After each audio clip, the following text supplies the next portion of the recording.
All right, good evening and welcome to the Preservation Commission. I'm the secretary, but I'm going to be chairing the meeting tonight. And first, we're going to call to order with a quorum of 8 commissioners, and we will open with public comment for any items that are not a case, if anyone has any comments for the discussion item in our agenda. Looks like, or the first item, the review and comment. All right, seeing none, we can continue. So the next item is for the Church Street Bike and Pedestrian Improvement. Should I read this? Or do you? I can read it. Okay. This is kind of a long one. I'm going to read this and then I'll hand it over to you.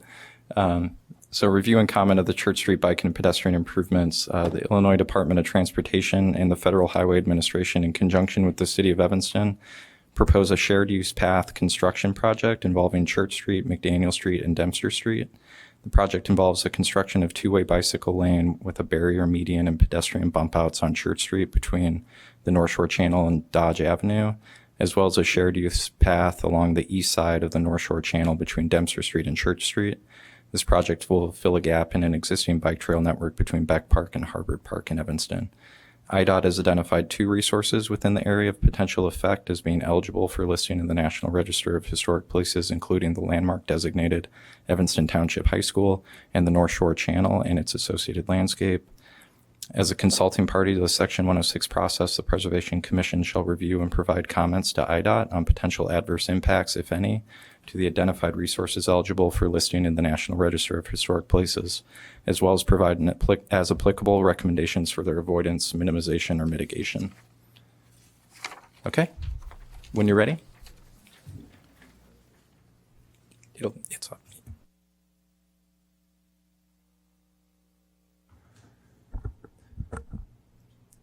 Good evening, members of the City Commission. My name is Chris Seuss. I'm the Assistant City Engineer here at the City of Evanston.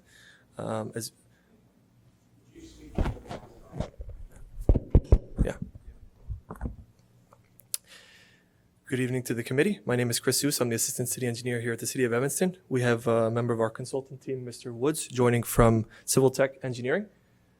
Him and his team helped us with this presentation this evening. If you go back to the initial slide. Sure, I'll go back and then just try as much as possible to speak into the mic. I know it's hard. We're here to present an overview of the pedestrian and bicycle improvement program. This spans from Church Street, going from Dodge Avenue to the North Shore Channel, and the north-south corridor, which is on the east section of the North Shore Channel, extending from Harbert Park to Church Street. On this slide shows the aerial view of the proposed improvements. The top portion is Church Street, spanning from Dodge Avenue to the western city limits. And the north-south corridor portion is on the east side of the channel, stretching from the park at the bottom up to the Church Street. A few goals and study objectives that we had were to improve the safety for people walking across Church Street between Dodge Avenue and the west city limits. If you go to the previous slide, that's the top portion along Church Street.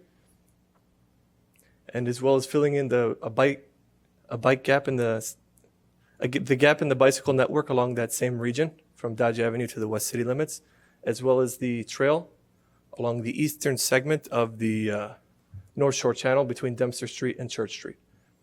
The main goal was to improve accessibility and safety for children walking and biking to and from school. The main goal, of course, was to improve safety and mobility for people walking and riding bikes on Church from Dodge Avenue to the west city limits, along with the North Shore Channel between Church and Dempster. Now I'll hand it off to Mr. Woods, who will give you a better idea of our project timeline, our recent community engagement, and our cultural and historic coordination.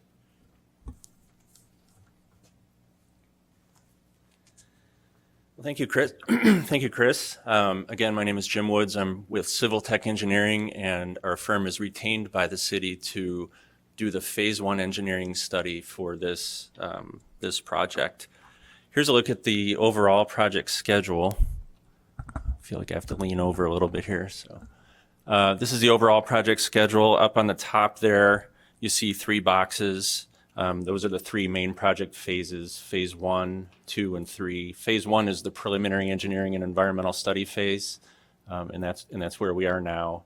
Phases 2 and 3 would be the detailed design, and then the actual construction. So, and then below that, those blue arrows are kind of the sub-phases of a phase 1 engineering study. It's been in the works for several years now, many more than we had anticipated due in part to some of the environmental reviews and the geometric studies that are going through IDOT. One of the primary reasons, again, is IDOT, is the fact that Church Street, it's a state roadway, so all of our improvements need to be coordinated through them. And another is that we recently, or early on in the project, we looked at expanding the project to bring the trail underneath Dempster Street, and I'll show you that in a moment. Another reason we're excited to say is that this project has received approximately $4.5 million worth of federal funding. So because of that, it also has to go through IDOT, who make sure that we follow the federal aid process and make sure all the money is spent in accordance with that. We're hopeful that the project is nearing the end of phase 1 here. The final remaining design issue or design consideration relates to the size of trucks on Church Street. We can get into that if you want. Then we have a final environmental issue, which is why we're here tonight. That's a coordination on the cultural and historic resources, which is why we're before you tonight.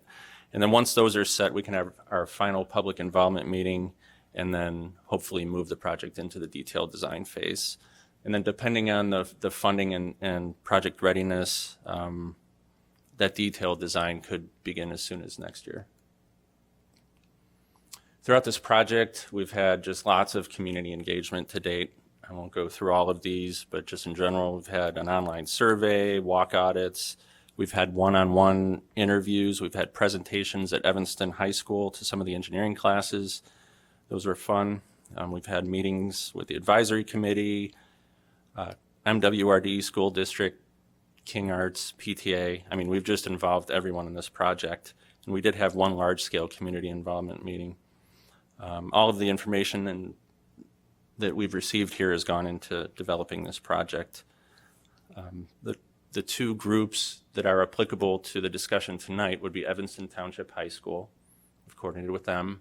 And also MWRD, that's the Metropolitan Water Reclamation District, and they're the owners of the North Shore Channel, the owners and operators. We've made presentations, both are on board and ready to move forward. So here's a little timeline of the historic coordination to date. Again, we're here to discuss the cultural and historic coordination. We submitted our initial environmental request to IDOT back in 2001 and 2002. That's what, yeah, not that long ago, 2021 and 2022. Thanks, Chris. And that really kicks off the environmental studies. IDOT then coordinates with EPA, IDNR, the geologic folks, archaeologic, and then of course the state historic preservation people, again, relating to what we're doing tonight. After some time had passed, as Chris mentioned, the IDOT Cultural Resources Unit identified 2 properties that are potentially historic. Again, the high school and the North Shore Channel.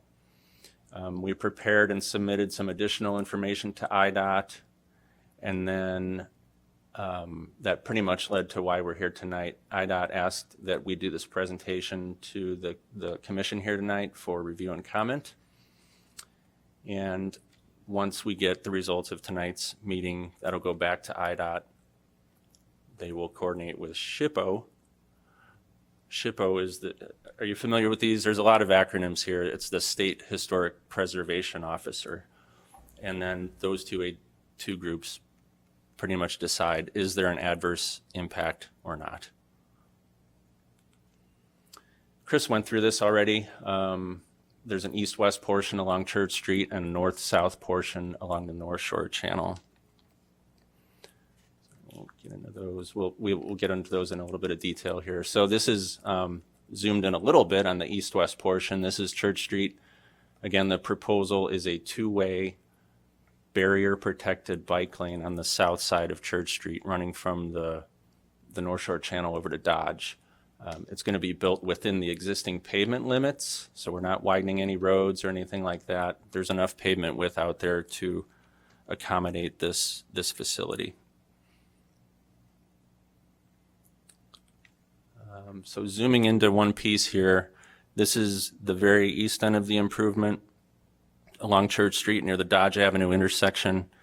And what you see here, this is the high school, and this is the northeast corner of the high school property. Again, here is Church and here is Dodge. The one piece I want to call your attention to is, well, first of all, here's that two-way bike lane that's coming along here. And at this point, right past the tennis courts, it is going to veer off the street before it comes up and crosses Dodge. And that's because of these turn lanes in the parking lane there. The one piece that is kind of driving the interest, the reason we're here tonight, is the need for this temporary easement from the high school. This is a temporary easement. It's not permanent. It's a tiny little 8-foot by 8-foot square here in the corner.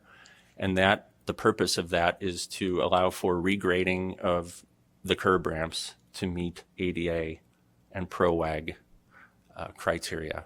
So we have to meet the proper slopes there. So once they get in there, they redo the sidewalk, put it back, and they're done. So that's a temporary easement. So again, the Cultural Resources Group will opine as to whether or not that is an adverse effect to the high school.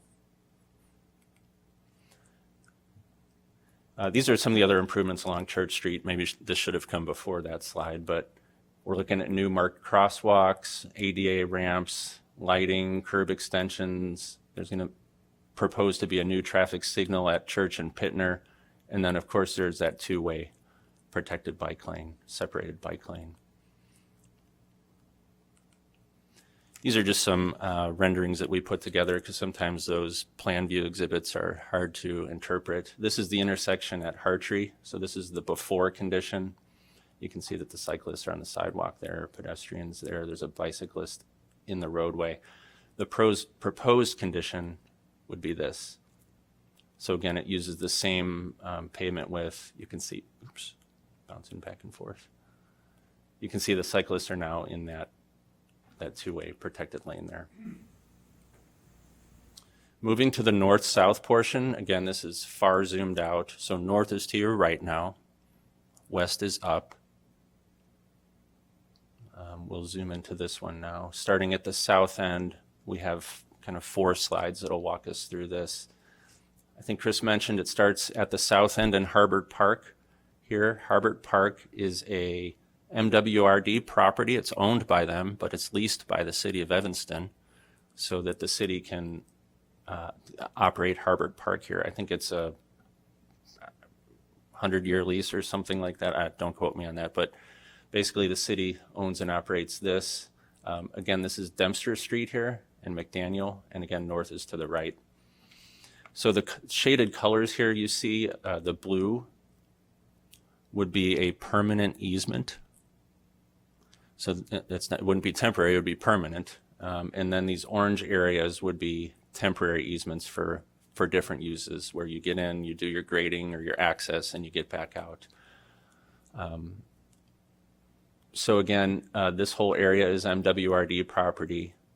This is the fence of the North Shore Channel, so you can see that the path is going to come here. It's going to go through that fence in an opening, of course.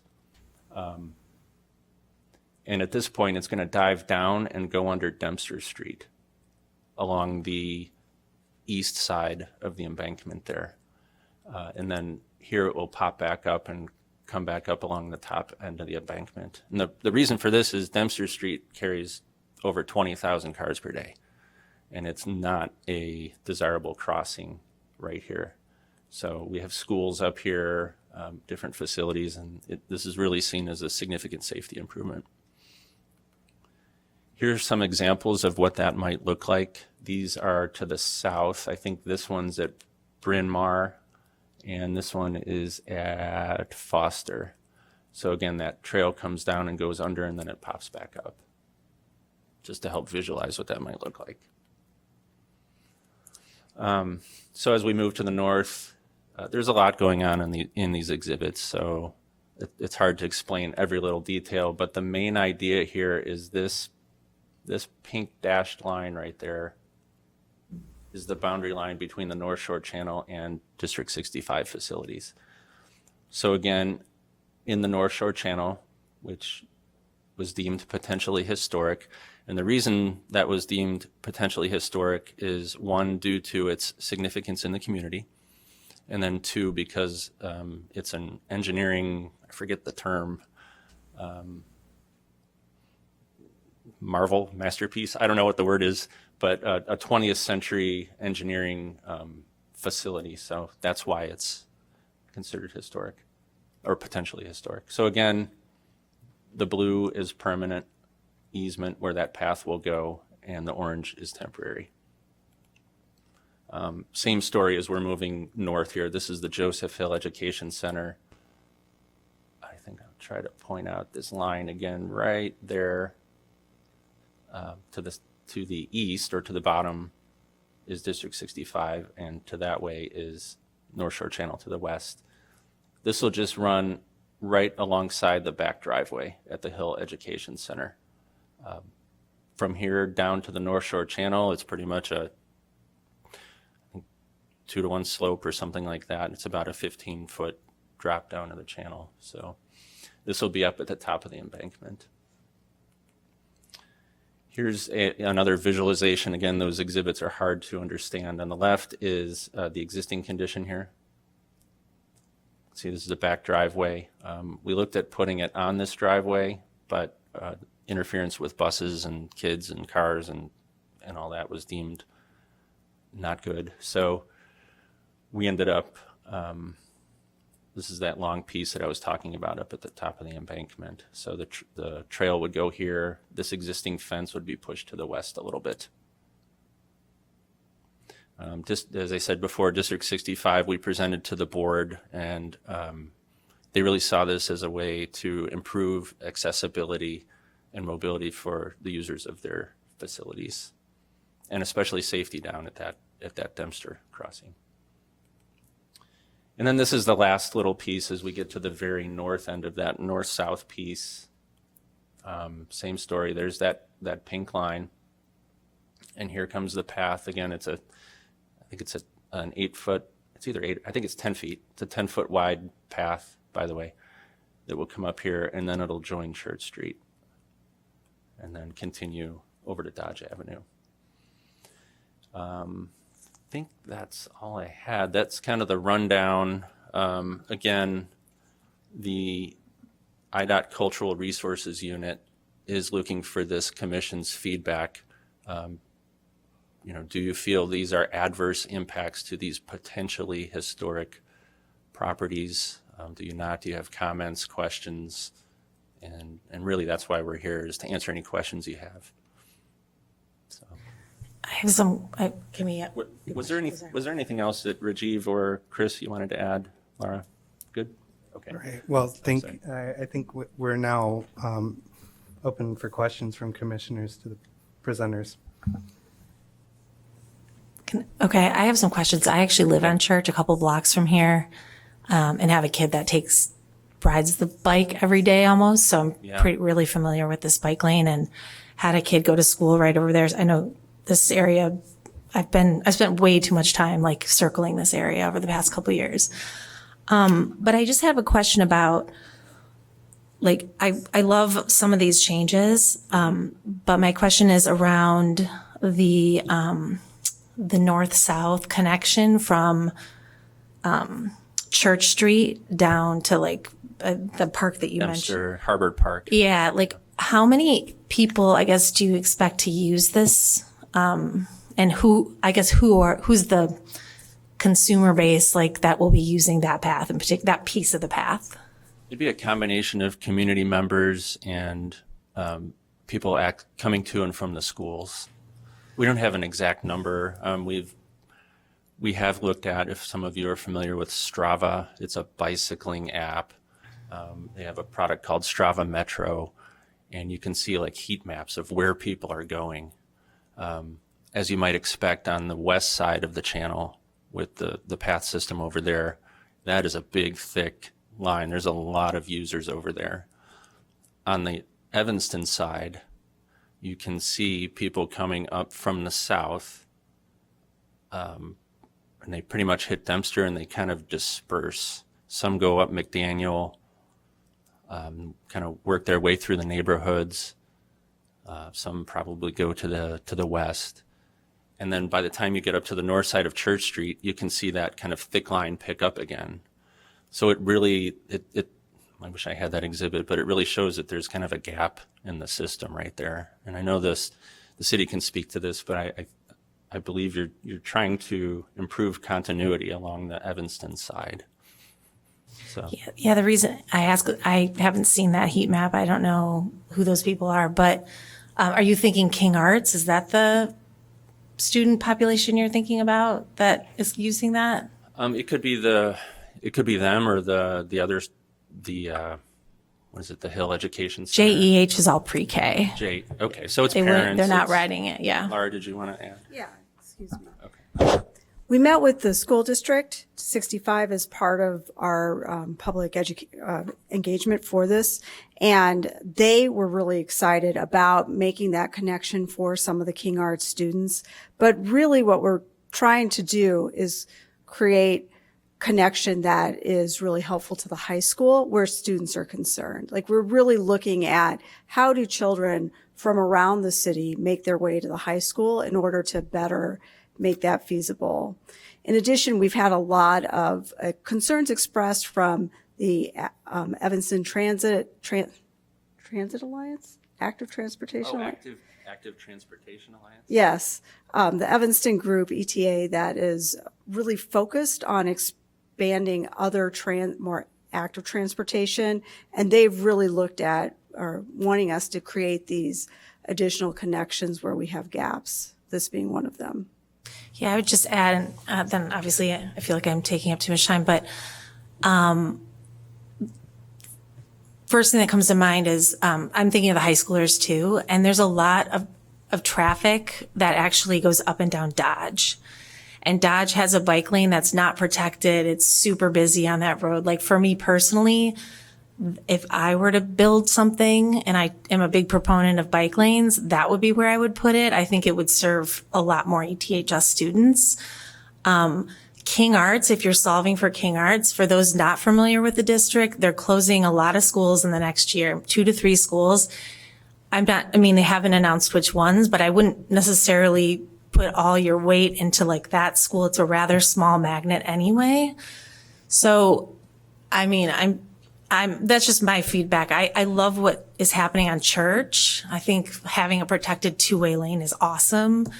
I would actually love to see that 2-way lane even extend from Church all the way into downtown, because if you watch kids travel both ways on that. They don't go to Davis to go the opposite direction. And I know that's like off scope here, but anyway, my feedback, and I don't know that anyone's asking for that piece, but I personally love the Church, the connection from McCormick to Dodge is amazing. I love that you're adding a light on Pittner. I love that it's protected. I love that it's 2-way. I personally don't know about that connection, that north-south connection. We do, as a separate project, have an ongoing development of the Davis Street connection. It's not intended to make a protected bike lane on Davis. The traffic stress is relatively low once you get through the downtown area, but there is a proposal with the Mason Park project to create a connection through the berm so that Davis Street will be able, through pedestrian and bikes, can connect to the Dodge Avenue bike lanes to create a westbound version of the Church going eastbound. Is that, you're talking through Mason Park? Is that what you're talking Yes. about? Yeah, The berm itself, Yeah, at I know the what high you're talking school, about, yeah. it will cut through. Right now, there's a lot of children that walk that way, but we will make an official connection for pedestrian and bikes. Yeah. So Okay. kind of trying to understand, like, the reason we're here tonight is to talk about if this project has any adverse effect to the cultural significance of the park or to the high school. So if it, do any other commissioners have questions about, okay. I'm really interested in the relationship between the north-south bike path and the channel itself. Until I read these documents, I didn't link up the channel with what I knew about Chicago and Evanston history, which is that channel is one of the engineering marvels of the 1800s, that it's all about sending our effluent down to St. Louis rather than out into the lake and so forth. So my feedback is this: it would be really great if the project could be enhanced, maybe with just some information boards and or views from the bike lane down to the channel, and some kind of explanation so that people riding their bikes or walking up and down that space understand they're not just looking at a pretty piece of landscape, they're looking at something really important in Chicago history. And at the moment, what you've got there is great, but is very good, but it could be great if you could enhance the consciousness of people as they're doing that. I think that's at the margins of what you're saying, but I think it's an important point. I like that idea. I'm an engineer, so, highlighting the work that we do would be interesting to me. So thank you. I second that idea, and otherwise I think it's fabulous. And I'm not concerned with anything else.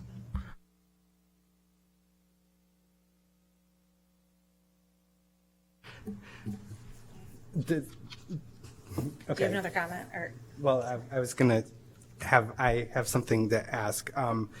There are several mature trees that are in the field right by the District 65 headquarters, and I'm wondering, they I think are in the temporary easement zone. Is that where construction fencing is going to be going, or what protection would you do to those mature trees that are potentially in the construction zone of the bike path?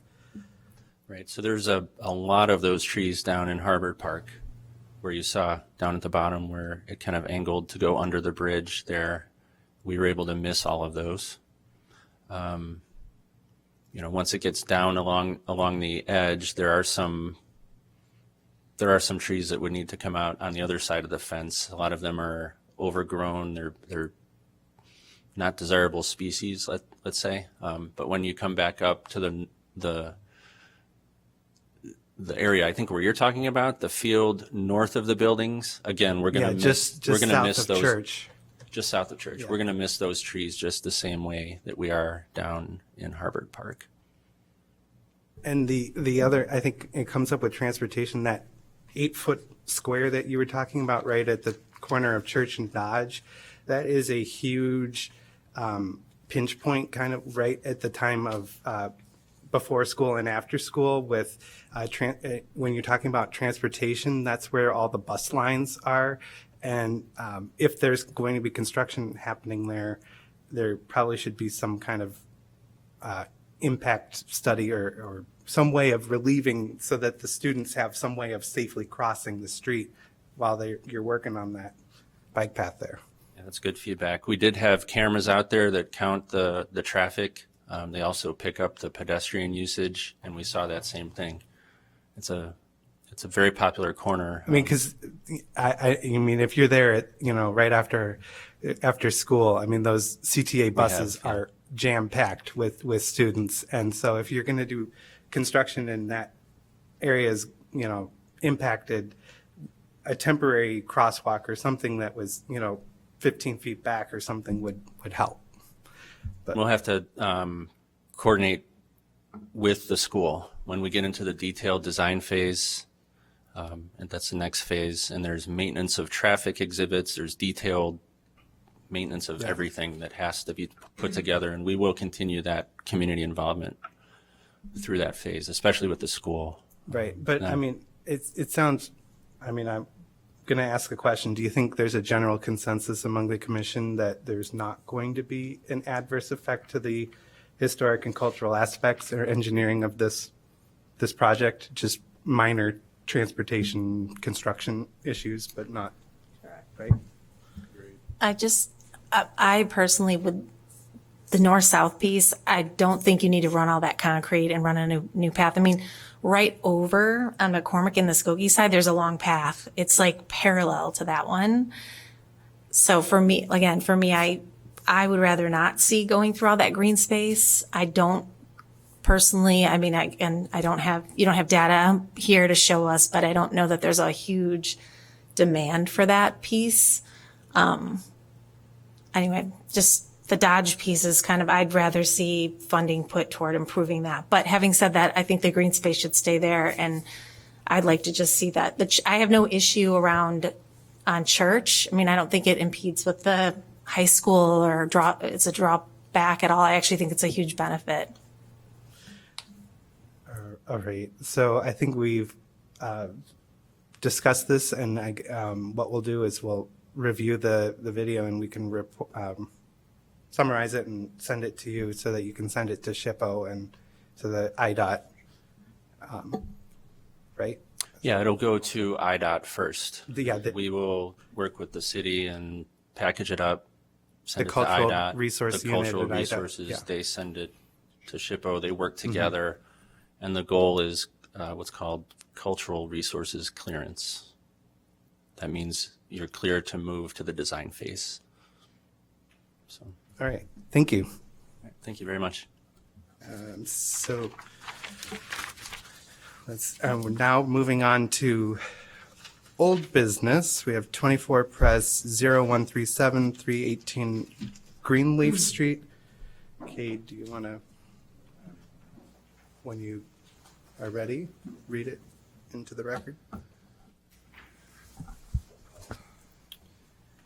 Case number 24, PRES 0137, 318 Greenleaf Street in the Lakeshore Historic District. John Gonzalez, architect and applicant on behalf of the property owner, submits for a certificate of appropriateness to alter the structure's existing pattern of fenestration, construct an overhead entry portico at the home's street-facing primary elevation, and construct a gable dormer above the full second story at the home's west volume. This case was continued from October 8th. The applicable standards are alteration 1 through 10 and construction 1 through 8 and 10 through 14. When you're ready, John. Well, we kind of left off last time with questions about the mutton pattern, the spacing between the windows, and some kind of incontinuity with the way the elevations look. So we went back to the drawing board on it. We actually went with a new mutton pattern, which was less busy. The old rectangular pattern had 4 sets of horizontal lines. Now we just go with 1 crossbar, 1 center line, dividing them. Everything consistent all the way throughout. We put the actual garage door, overhead door that we're putting in there, the Clopay door, as well as the new front entry door, and then the side entry door that's getting replaced. Reworked the spacing between these window units here. They used to have a divider between all the window units, so they are now all joined together, similar to this window up here. So we really just tried to work on that continuity of having everything kind of similar all the way throughout. That's where we had left off. There was some questions about the graphics, so I removed all the brick hatch and all that stuff that was getting things a little bit mudded up and confusing. Replaced that with, brick inlay instead of trying to fill it in and making it just blotches and stuff. It was kind of confusing everybody. So I guess I leave it up to you guys with the comments that you have about the new layout. We used to have the old transom above the store. Instead, we made it a full width and height door. Everything matches throughout now. So I think it's a little bit more consistent with what you guys were looking for in terms of, I think it was number 4 and 7 is what we were working on from the past meeting. The spacing was one of them. But I think it overall looks much better, much less busy on all the elevations. And I think that mostly in part to the mutton pattern that we switched to. It was far busier before, in my opinion. And I think you guys really did a good job of pointing that out. So are you finished Yeah. presenting? Yeah. Okay. So do any commissioners have questions for the presenter? Yeah. One of the busyness and the sort of discontinuity with, some of the new windows that you were proposing and the glass block. Am I reading this correctly that the only glass block that's going to remain is on that west elevation right there? That's correct, yeah. And in the new floor plan, that actually lands in the master closet now. So that used to be a staircase, a secondary staircase that we got rid of. So the new layout, that actually ends up in a closet. I was like, there's no sense in taking that out and putting a window there in a closet, but that could actually let some nice light bleed into that closet space. So that's the only place that the glass block stays. These two were infilled. Everything else, the old garage doors are all infilled, as well as the space around where the old garage door used to be. This upper portion was all glass block. So we're going to fill that in with brick as well. In terms of brick, we talked about being concerned about being able to find enough brick. You definitely will have enough brick to replace the front elevation, I think you said. Yeah. Were you able to sort of explore? Yeah, and it looks like, this house right now, I mean, this part right here is already mismatched, right? Because that's been filled in. It looks like we're going to be able to find stuff that's going to be similar. We're just going to have to blend as much as we can. There's no way of knowing until we get some actual samples out there and putting them side by side. But I think we're gonna do our best, obviously. But I think we'll be all right with what we have and what we source to make them blend and work together. Personally, I really appreciate your thoughtfulness on this, and I actually even like that you left a little bit of the glass block in a way that isn't too obtrusive. It's a little bit of a nod to what was there. So I think I'm pretty happy with some of the changes that you made. Thank you. Any other questions? Yes. I want to talk about the front facade a little bit. Sure. We don't see a floor plan. I'm guessing that moving the porch and the front door to the middle of the facade was critical to the layout on the inside. Correct. Yeah. The way it sits now is the front door is actually right here, and that actually only fed a staircase going up to the second floor. So that didn't even feed the first floor whatsoever. Right behind the front entry was the location of the existing 2-car garage. So there was a big separation from the front entry door to where the actual living space of the house was. So it was a really, really awkward setup, to be honest. So we rework the floor plan, and now you actually use the front entry to feed the entertaining spaces of the home. So it was a huge requirement of the way the layout was. The reason why I'm asking that is that between the porch and the new almost perfect symmetry you've created on the front of the house, it's kind of losing a little bit of its original flavor. And this house is eclectic, but retains some prairie aspects and a little bit of arts and crafts. And what I'm seeing on that front facade now looks a little bit like a center hall colonial a little bit. And it's not helped by the detailing of the front porch, in my view.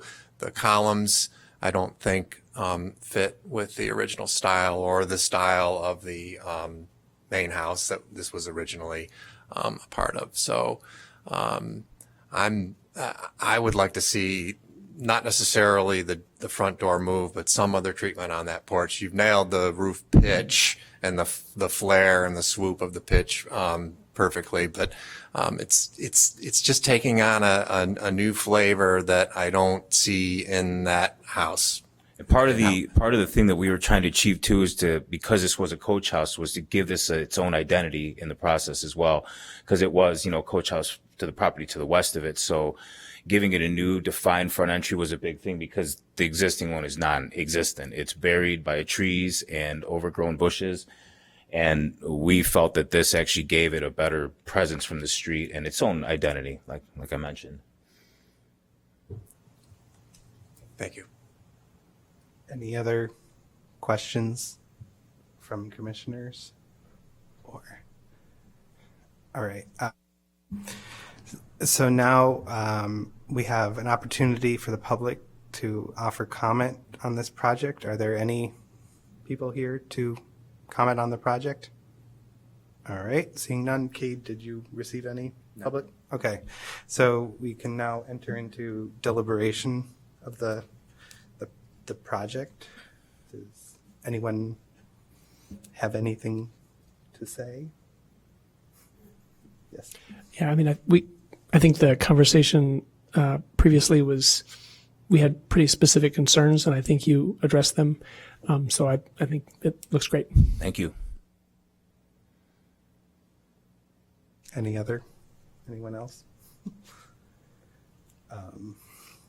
Do we have any comments on Commissioner Jacobs' comments about the entry porch? Or, I mean, I do understand what you're saying about the stylistic quality of it, but I am not exactly sure how I would address that. Well, the way that we sort of approached this last meeting was like viewing this through the lens of an adaptive reuse. That's how we got comfortable with the idea of some of the stylistic changes there. Just to give you some backstory on that. Was this front door, I can't remember the first iteration. Was that what it was on the first iteration as well? No, it was not. Actually, it wasn't even like detailed at that point. Oh, the one So, that you presented to us Yeah, so this had- one's yeah, like the okay. finalized version of it. Same with the side entry door. That one, I didn't know if they were going to leave it or not. They're not, so that's replaced as well. So But it was in the center, it just wasn't It detailed. was, yes. It Okay. was in detail like it is. Correct. All right, and so the reason this was continued was standards for construction 4 and 7. So do you all think that those standards are now met? Standard 4 is rhythm of solids to voids and facades, and standard 7 is relationship of materials and tech. Is that right? That was for the glass. Oh, for the glass block. Okay. And I think you discussed the glass block, retaining it as a kind of an homage to what it was before, right? Yeah, I mean, it's much less busy. It's way more straightforward. It felt like what we saw before was, we were 75% of the way there, and now I think we're there. I want to say, big improvement. I think you addressed a lot of the things we talked about, got rid of some of those windows that were, I think, detracted from the previous iteration.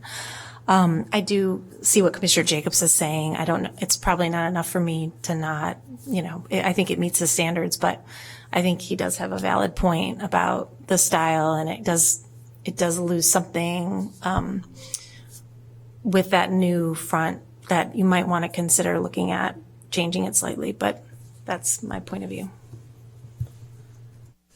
All right. So do we have someone that would want to make a motion? Before we make a motion, Yes, go ahead. Sorry. assuming I'm outvoted on this topic, can the motion include, if the applicant is willing, a staff review of readdressing the style of the front porch, not moving any doors or Is it windows? just the columns? I mean, because It's the roof is probably the biggest thing, because yes. the roof is identical to what's there. Yes, Yeah. that's So probably the biggest issue. there's not much I can do to the roof to change it that would help it. So okay, so we're totally cool with experimenting with that. I think you're right. It's just that the reason I'm requesting a motion is I didn't want him to come back for a third time. Right. For the full Right. commission. So if you all are comfortable with someone I guess since you were the one, do you want to make a motion to include that review by? Well, I mean, Or do you, would you rather see brick piers?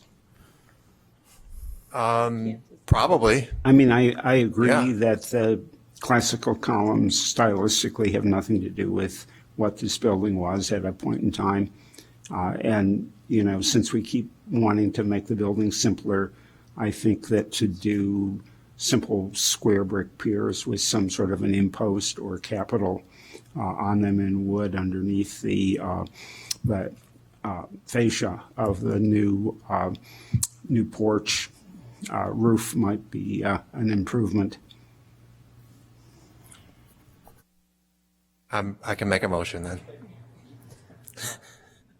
I move that we issue a certificate of appropriateness regarding case 24 Pres 0138 318 Greenleaf Street, Lakeshore Historic District. John Gonzalez, architect and applicant on behalf of the homeowner, submits for a certificate of appropriateness to alter the structure's existing pattern of fenestration, construct an overhead entry portico at the home's street-facing primary elevation, and construct a gable dormer above the full second story at the home's west volume.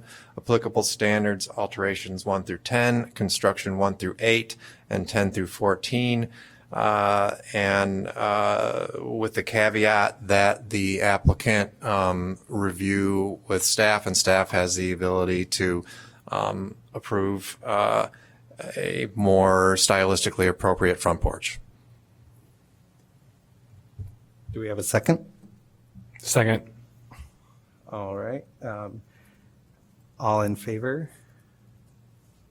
And any no dissent?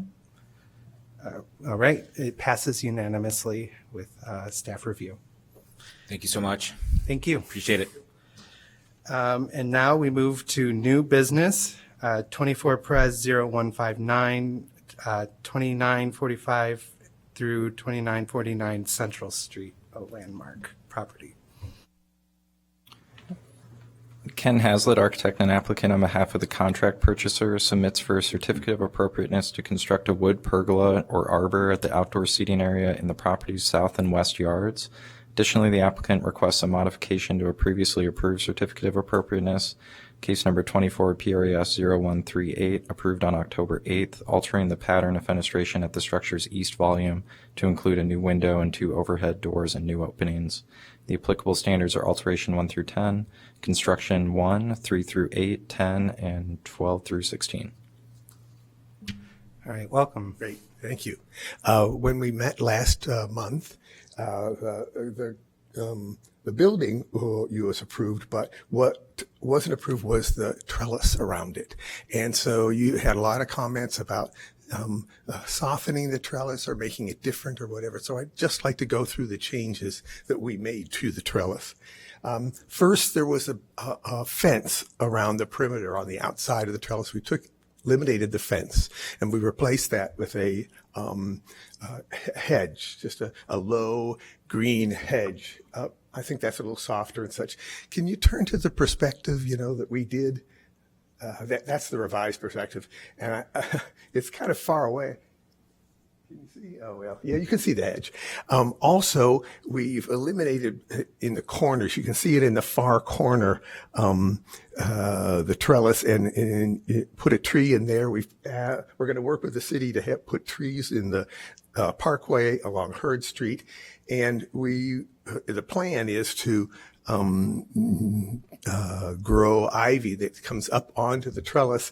If you squint, you can see it in that. If you see the real drawing, you can see it a lot easier, etc. There's ivy growing up from the planting beds where the hedge is up onto that.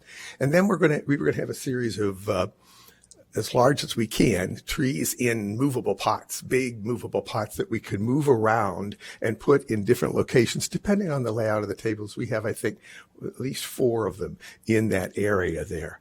One of the other comments was, I had the entry kind of curving to the front door, and I've changed that. So I've widened it. It's not just an opening. It's now a good wide space. I don't want to misquote, but I think it's, maybe 15 feet wide, and there's a straight path going to the front door, not a curved path. And it's imagined that would be a different material, flagstone, pavers, whatever, different than the seating area, which will most likely be covered. Yeah, you can kind of see it in there, right there. So that's basically the changes to the trellis. We've tried to show how it's our intention to have it softer, lighter, and closing the space, but not a wall-like structure. The other thing that we as we started to look into the interior, although we're not going to renovate the interior, will come in for a separate permit with the building department, because the owner's not exactly sure who's going to operate this. But we felt that there were spaces along this would be the east side of the building, that were really quite dark. And So if you look at that elevation at the bottom there, the existing window and door, that window and that door, those are there, but it's blank wall next to it. So we thought, boy, if we added another pair of windows, that would balance that elevation and get us more light into that spot right there, and do it in a manner that was very consistent with the rest of the building, the original building. To the right is that 1959 concrete block addition that was built to the Pure Oil station. Although that will be primarily kitchen, bathroom, there may be some seating, and we were concerned about people sitting outside, especially people that had any trouble with mobility, having to go all around and go into that to get to the bathrooms. Plus, it's dark in there. That's all there is to it. So what we'd like to do is to add 2 overhead doors, much like the doors on the front. You can kind of see them in the distance there, and there's 2 on the back already existing. The ones on the back are solid because they go into the kitchen and for loading, but the ones in the front are glass. And that would bring light in there and allow anybody that had any difficulty with mobility to go directly into the washrooms rather than having to walk around and get to them and such. So those 2 things we would like to do. Sorry we didn't anticipate that originally. But since we were coming back to talk about the trellis, we thought, well, we'll see if those could be approved as well. Those are things that we think would improve the building. I think that's it.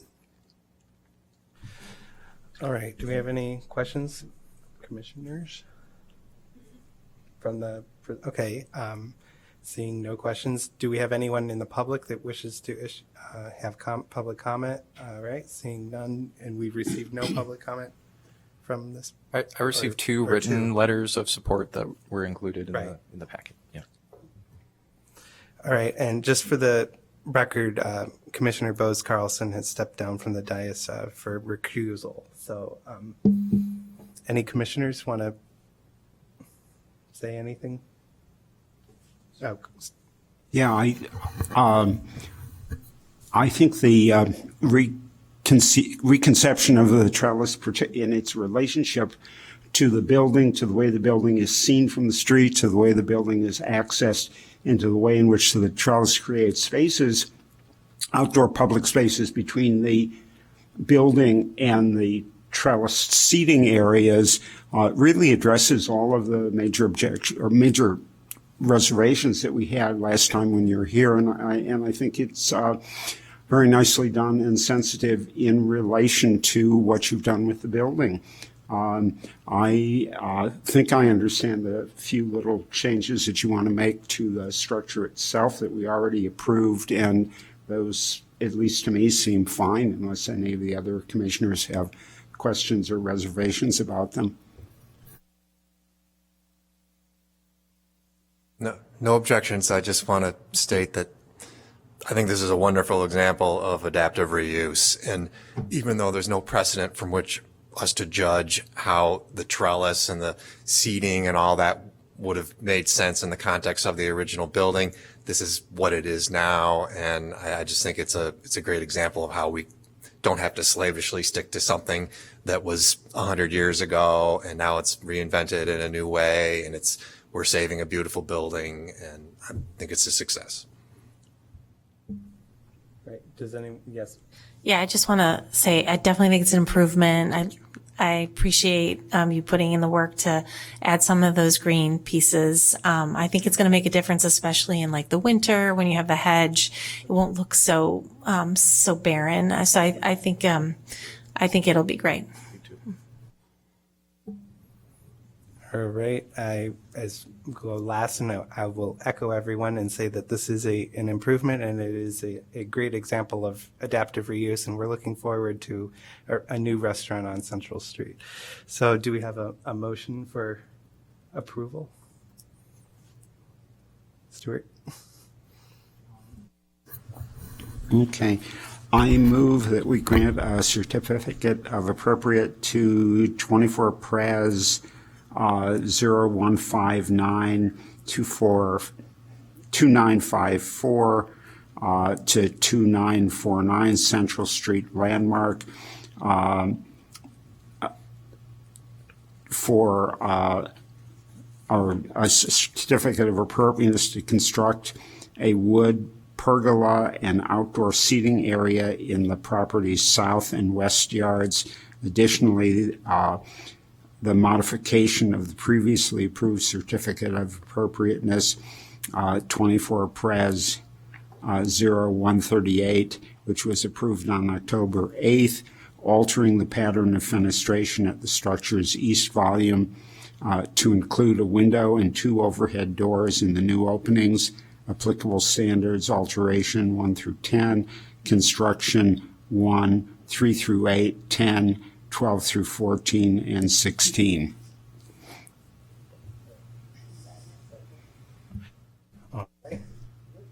All in favor of? Aye.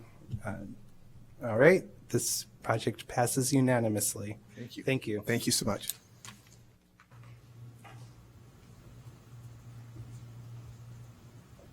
And next we have 24 Pres 0158 at 614 Judson Avenue. Okay, do you want to? Good evening, everyone. My name is Natalia. Do you want to? Sorry, Sorry. we're just going to read the little description.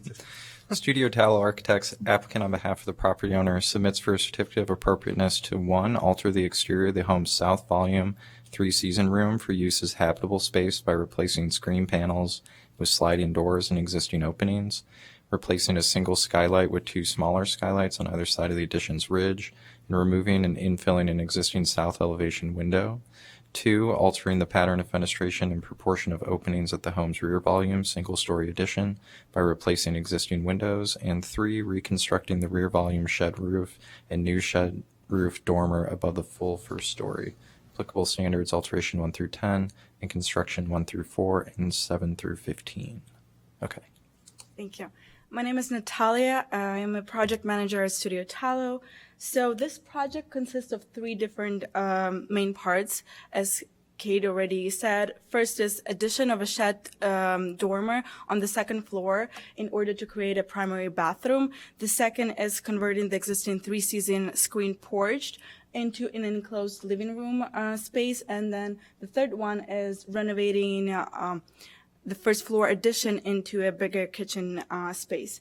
So the 2nd floor currently doesn't have a primary suite, and that was the need that our clients expressed. So we believe that the proposed dormer is the least intrusive way to add the primary bathroom to the 2nd floor. We also considered doing a bigger additions. For example, we considered building up and on top of the existing screen porch, or also extending the west bedroom more west. But those were greater impact to the massing of the building. So we decided that the smaller dormer will be more applicable for the house. So the proposed dormer will have a shed roof that the slope will be mostly not the same, but closer to the front porch shed roofs. It will be clad in the scalloped wood shingles that will be matching the existing upper gable material on the east and the south elevations. We decided to use that material as the scalloped wood shingles break up the massing of the entire house on the elevations. So by using that siding material, we decided to make our dormer appear smaller compared to the entire house. The second change is the change to the 3-season screen porch. That will be really fairly imperceptible, as we are proposing to insulate the screen porch and also to drywall it and then add finishes. We're proposing that we will remove existing screens and put sliding glass doors in the existing openings. We will put railings on the inside so they're not that visible for the public way. We're proposing to remove the existing broken skylight that is in the middle of the ridge and fill in that area with the material that will match existing. And instead of having one skylight, we will do 2 smaller skylights on the other side of the ridge. Those will be Velux skylights. Screen on the south wall will be removed and filled in. That screen is, we had issue with privacy as our house. If you go to perspective views, you can see that our house is really close to the adjacent building. So we're thinking about privacy in this point. And lastly, about converting the existing first floor addition into a new kitchen space.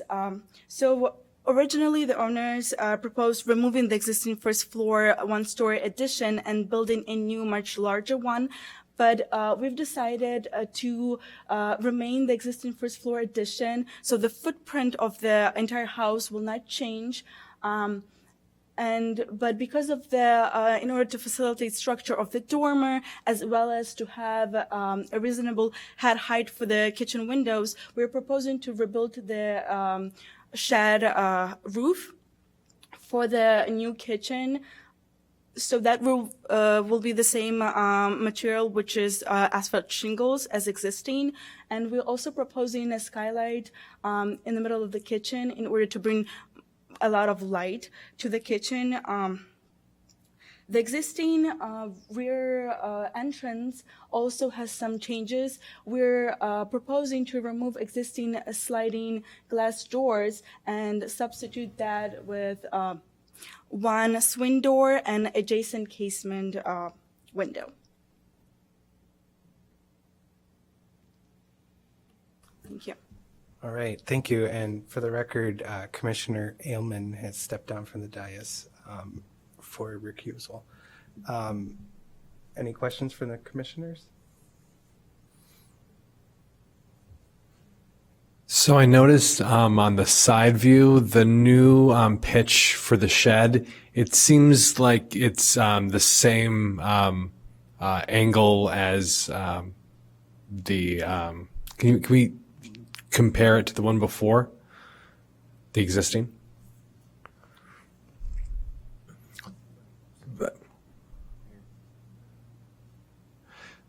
Yeah. So does the pitch, does that meet the new pitch? Does that meet up with any current angles of the roof line? Is that what I'm seeing? They do, but because the existing shed roof is built out of 2 shed roofs, and we're having lower ceiling height, so we're trying to maximize the ceiling height as well as to provide the proper head height for the windows. And in order to do that, we would have to lift the spring, or like the beginning of the shed roof, a little bit higher than the existing. Okay, thank you.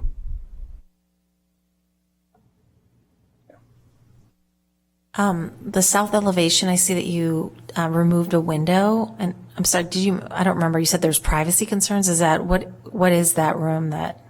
So that room, as of right now, it's a screen porch. So it's a 3-season room. We're enclosing it and making it in a living room. So that wall is really close to the neighbors. So we're thinking about privacy in this case, and insulation for this room as it existing screen porch. So it's going to be more insulation, and will be more private for the living room, for the space. Is it, is it screen porch today, or you're enclosing? Today. It is, and you're enclosing it and you're making it. Making it a room. Full season. Full season, yeah, like yes. okay. Do we know if that screen porch was original to the home? I'm not sure. Okay. Not sure. And are those windows that are replacing the screen's casement windows, or are they? So for the screens, we're replacing that with the Marvin sliding glass door, the same size. And in order not to have a hazard of somebody actually walking out, we're placing a railing on the inside.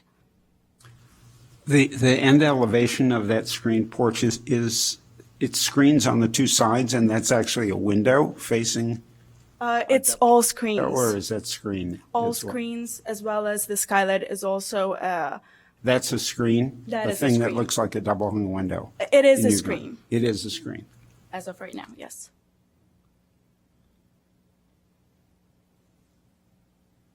All right.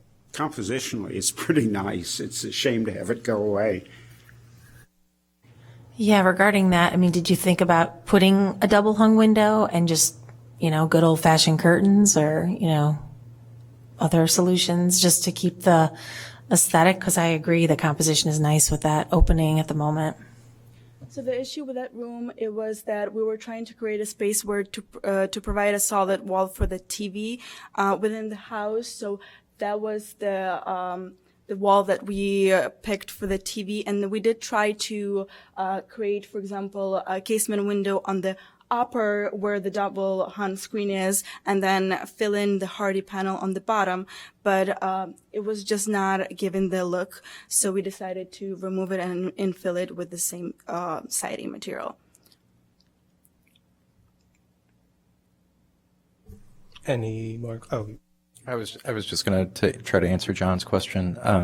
The survey sheets, it indicates that south one-story elevation is not being original, but it also says they weren't able to identify any permit data, so that probably comes from Sanborn data is my guess. And then it says that it's possible that that was constructed when the home was moved to its current location in the 1920s. all right. Any more questions from the commissioners? All right. Do we have anyone for the audience for public comment? Seeing none, we can now enter into deliberation of the application. Yes, Stuart. Yeah, I think the back is much improved by a couple of things. One, taking the shed, which comes down and then folds, and turning it into a single pitch. And then I think that the upper shed dormer is actually pretty skillfully integrated into the house. Normally I have a problem with sliding glass doors in, houses of this vintage. I guess that's, we would normally do French doors, but I understand the desire to be able to open them for ventilation, since that's the way they're acting, and not have them swing into the room or swing out of the room. I think the scale of them actually works, given that, all of the windows in the house seem to be large in scale. So I think the changes that you're making in the house are pretty skillfully done.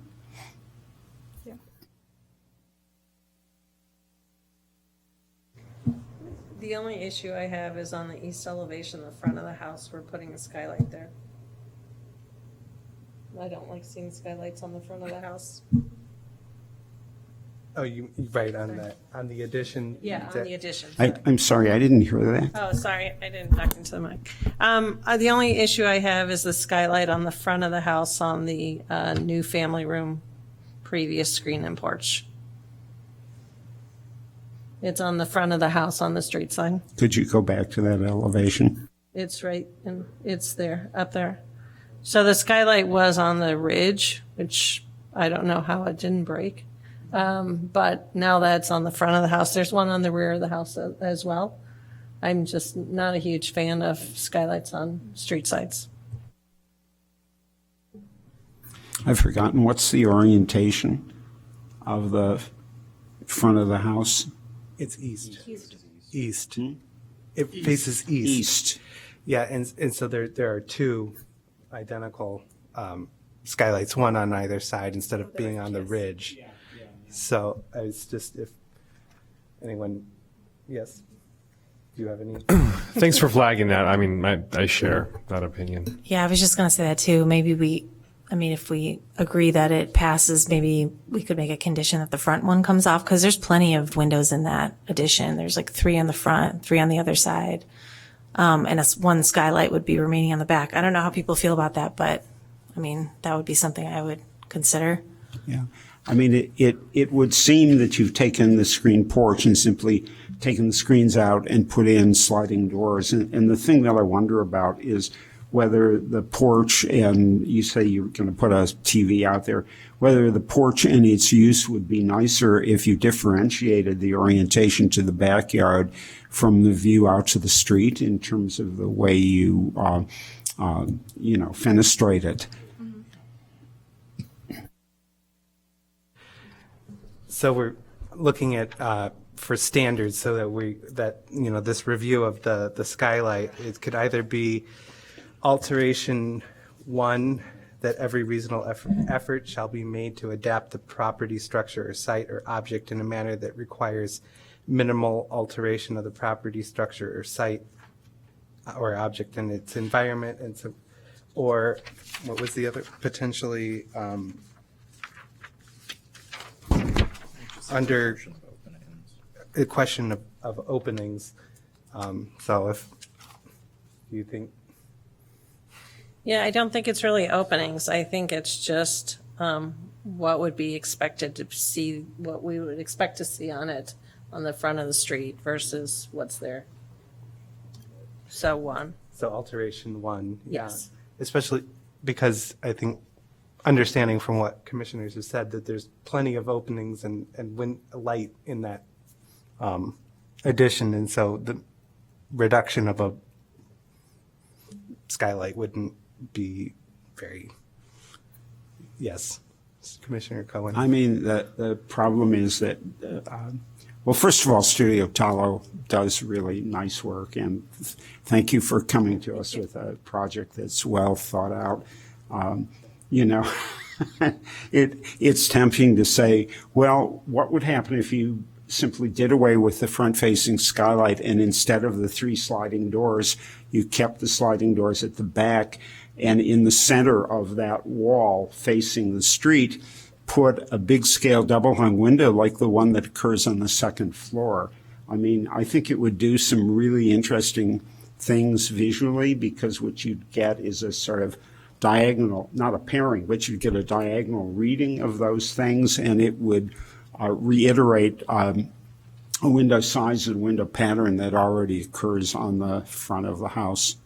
And it would close the view out to the street down somewhat while still providing a really large window in relation to the size of the sun porch.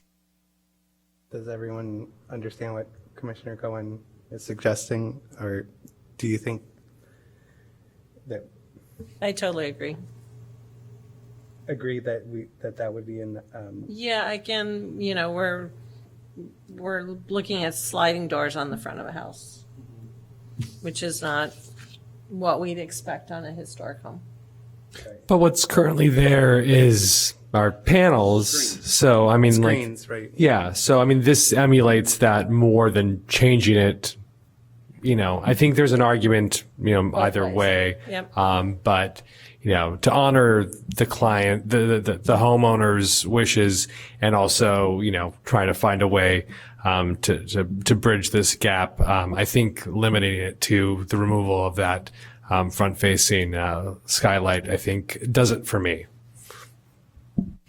Yeah, I just wanted to ask, were the sliding doors added on the front to mimic the screens? I mean, was that the main driver of putting those sliding doors, to have that be a similar look to what's existing?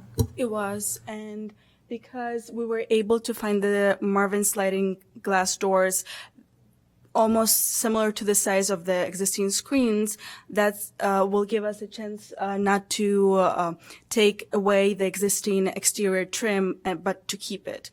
So that was the main intention of ours. Can we see an image where we can tell how far back that existing screen porch is from the main front facade? Does the perspective help potentially? Or It's quite a ways push back in.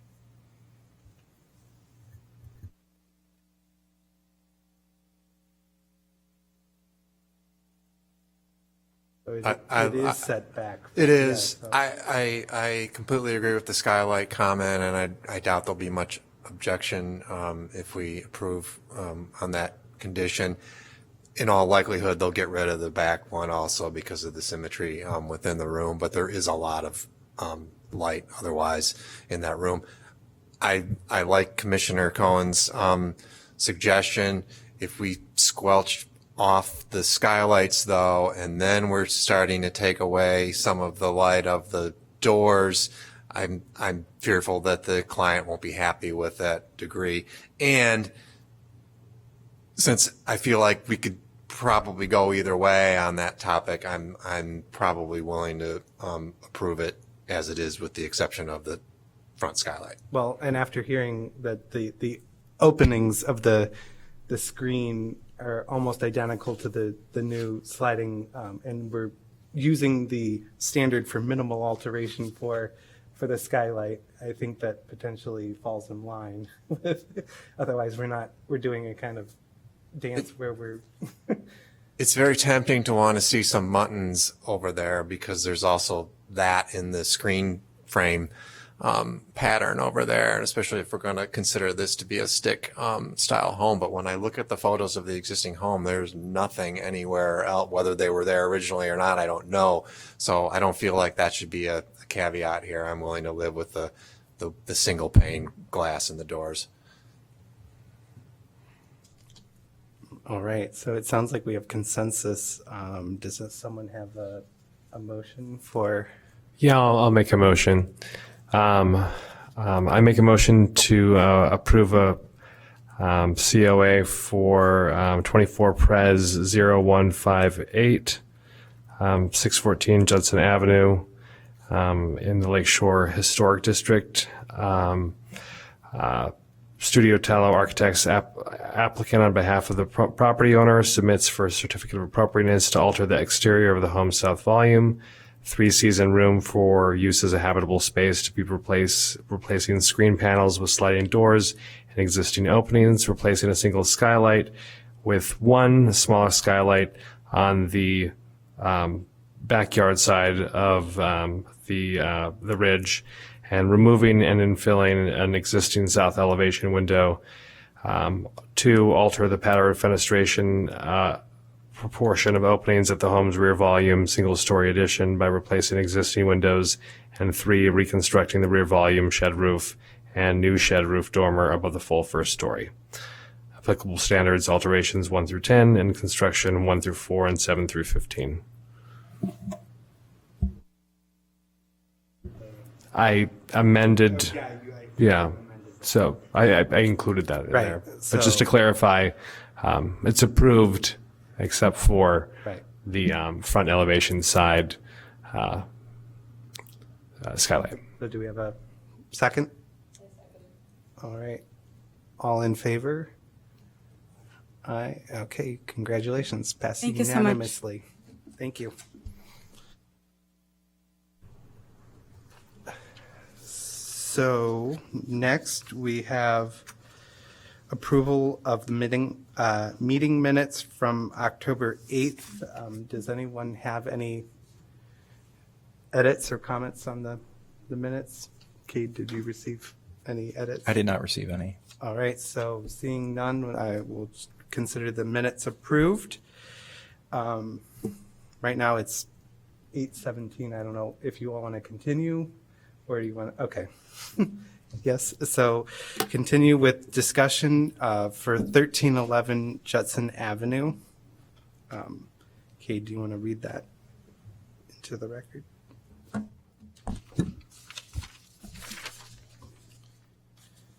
Discussion, no vote will be taken. A request for technical assistance and consultation with the Commission for 1311 Judson Avenue. Todd Jennings, contract purchaser, requests consultation with the Commission regarding the current condition and potential demolition of a contributing resource within the Lakeshore Historic District, as well as technical assistance related to future proposals for new construction. Todd, when you're ready, let me get the presentation up for you. Good evening. Thanks for having me. I hope, if all goes well, that I'll be here a couple more times, and I know that I'm the end of your evening here, so I'll try and make this quick. Yeah, let me get the presentation up too. Give me a second, Todd. Sorry. No worries.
All right. If you're fine, can we take a 10-minute break while we try to pull up the presentation? Absolutely. All right. Thank you. If I can get this going. So this is the property as it exists currently. It's pretty well overgrown. It has not much going architecturally, in my humble opinion, but that's also why I'm here, is to get some feedback and see what kind of design vocabulary exists on the existing structure that I can perhaps pull from moving forward. It has some asymmetrical features that I find interesting in terms of the windows on the front facade, and I like the scale of the windows as well, but it's kind of hodgepodge in its design, in my opinion. I got an inspection report as part of my purchase process, and that first quote is pretty bad. I don't know how else to describe it. There's a lot going on in terms of system failure, defects, shoddy workmanship. The property just needs a lot of love on the interior and is going to require a hefty amount of investment to rehabilitate it or renovate it or just make it what it once was. My primary concern is that the foundation is eroding. There's, as the inspection report indicated, water intrusion that is damaging the brick sub-foundation, sub-floor. And I think that if this is allowed to continue, the structure itself will no longer be sound. The inspection report, for what it's worth, is 80 pages long, and it's attached to this presentation as well as that hyperlink, but I'd rather not dive into all of that currently. This is the historic printout that I found. The year the structure was built is kind of unknown, but circa 1885 is kind of the best guess. There's no architect of note, and it currently is not a historic landmark. My hope is to develop the site to its full potential. On Judson Ave there, it's a 220-foot deep by 50-foot lot, I've been told. Haven't gotten a survey yet, so I don't know if that's official. The current structure is 1,300 square feet, so zoning-wise, it's not using the lot to its fullest extent. I think the applicable standard is 30% of the lot size, so you're working with 3,300 square feet in total. My hope would be to develop an ADU first with a 1,000 square foot footprint in the back of the lot there, followed by a main home. The consideration for this is personal and private, but I'm happy to share it with the commission in private, not in a public forum. But just in terms of the order of construction, my preference would be to build the ADU first while retaining the existing primary structure and using that as the design inspiration, followed by the main structure and primary residence at a later date. Those obviously are just square boxes. The design will be forthcoming once I hire an architect and get further along in the design process. Ooh, that formatting is not pretty. These are the Sanborn surveys. I heard it referenced earlier in the another presentation. But at one point there was a carriage house. Now there is not. Sometime between 1899 and 1920 it was removed. My hope would be to restore this to some degree, or at least put a garage back on the site. There also were two additions made within that same time frame to the rear of the home. One is a exterior porch that has been severely compromised by the aforementioned water issue and kind of grading issues. So that's not sound anymore. And then the other is on the, I guess that would be the north side of the home. That's the bathroom. So there may not have been a bathroom in the main home previously, but as it is currently set up, it's a 2-bed, 1-bath home. As you can see, the ADU site will be behind a large 4-story brick multifamily structure. I kind of put a green box there to display how it would look off the alley. And then the smaller, that doesn't really do it justice, but the green blobs there are the backyard. There's not much in terms of trees or old growth trees that would need to be altered in order to build the ADU. A lot of what's back there is burrs and pokeberries and things that are not desirable. So any kind of construction or cleaning up of that yard, I think, would be an improvement. So as I already alluded to, I would like to build an ADU that's in keeping with what already exists there, as well as kind of taking cues from the neighborhood and obviously your input today and moving forward. I did a little bit of research and I found an architect by the name of Stephen A. Jennings. And while my last name is also Jennings, there's not a relation in that sense, but I was drawn to his Queen Anne style home with the front porch and just a simple front gable that also exists in the home currently. So that's something that I think moving forward, would be easy to draw upon and use as inspiration. And then I did just a kind of a canvassing of the neighborhood. These are the ones within the same block. Almost all of them have a garage in the back alley. Some of them have, a coach house or an ADU addition as well. Just expanding the neighborhood view. Continuing, in style that I think might be cohesive. These are all the ADUs from around the neighborhood. That's hard to see given the scale of this presentation, but I do have printouts here if anybody would like to see a closer look, or we have them in digital form. And then I just wanted to note the precedent of some of the newer construction that has gone on in the neighborhood.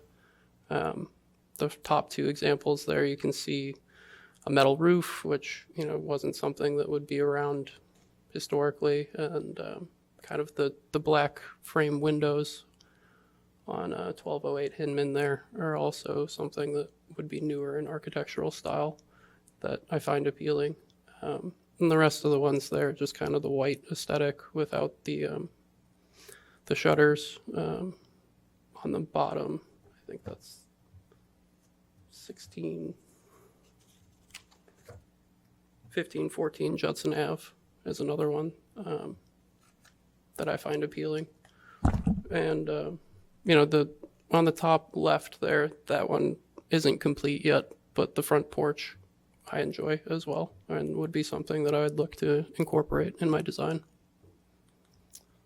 So I'm here kind of just on a fact-finding mission and to get everyone's feedback just on if this is something that would be possible before I don't have an out on the deal, and just to make sure that my site plan, obviously it needs some finessing, but just to see where we all were at in terms of if this was something that would be feasible and possible. Thank you. Great. Great. Thank you. So I guess the way we'll handle this is if we have any questions from the commissioners about the presentation, and then we can go into, I guess, deliberation about what we heard. So any questions? I'd asked this last meeting, just out of curiosity, do you plan on selling the property? Are you a developer, or would you conceivably, your friends or family live on site? Is this for you or for development? It's for me. I grew up at 116 Burnham Place, which is a block and a half away, and my mom still resides there. So a lot of the consideration is being closer to home and to her. And yeah, it's going to be my long-term family residence. Thank you. Mm-hmm. I just had a question. I was looking at the pictures on Zillow. Is there another small structure on the property? Oh, or is that like a shed or like I can't tell. Yeah. What that was. It's like my mom called it like an artist's shed or like a she shed. Oh, she she wants me to retain it for whatever it's worth. So, Funny, okay. yeah, that will stay. Yeah, I was just curious. I wasn't sure. Thanks. Any other? Yeah. No, go ahead. So I started to read the inspection report and I stopped, sorry.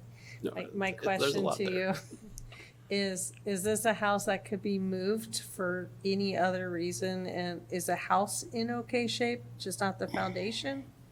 I mean, minus electrical and HVAC and plumbing. No. No, I okay. don't think that it's sound to be moved. And given its layout and just the standards, I mean, moved to where and for what function? Because I don't think anybody... Oh, we can always find functions. It's just not where. So I was just asking. So a follow-up question: if the structure, intact, can't be moved, could the materials at least be salvaged and reused in some way, of like potentially deconstructing the building and then sending it to like Rebuilders Warehouse or something like, so that we're not sending a building to the landfill potentially? Something to explore, but Right. obviously it's more cost effective to bulldoze it. I don't know how much is really there that's worth saving. The roof's shot. A lot of the windows are rotted out.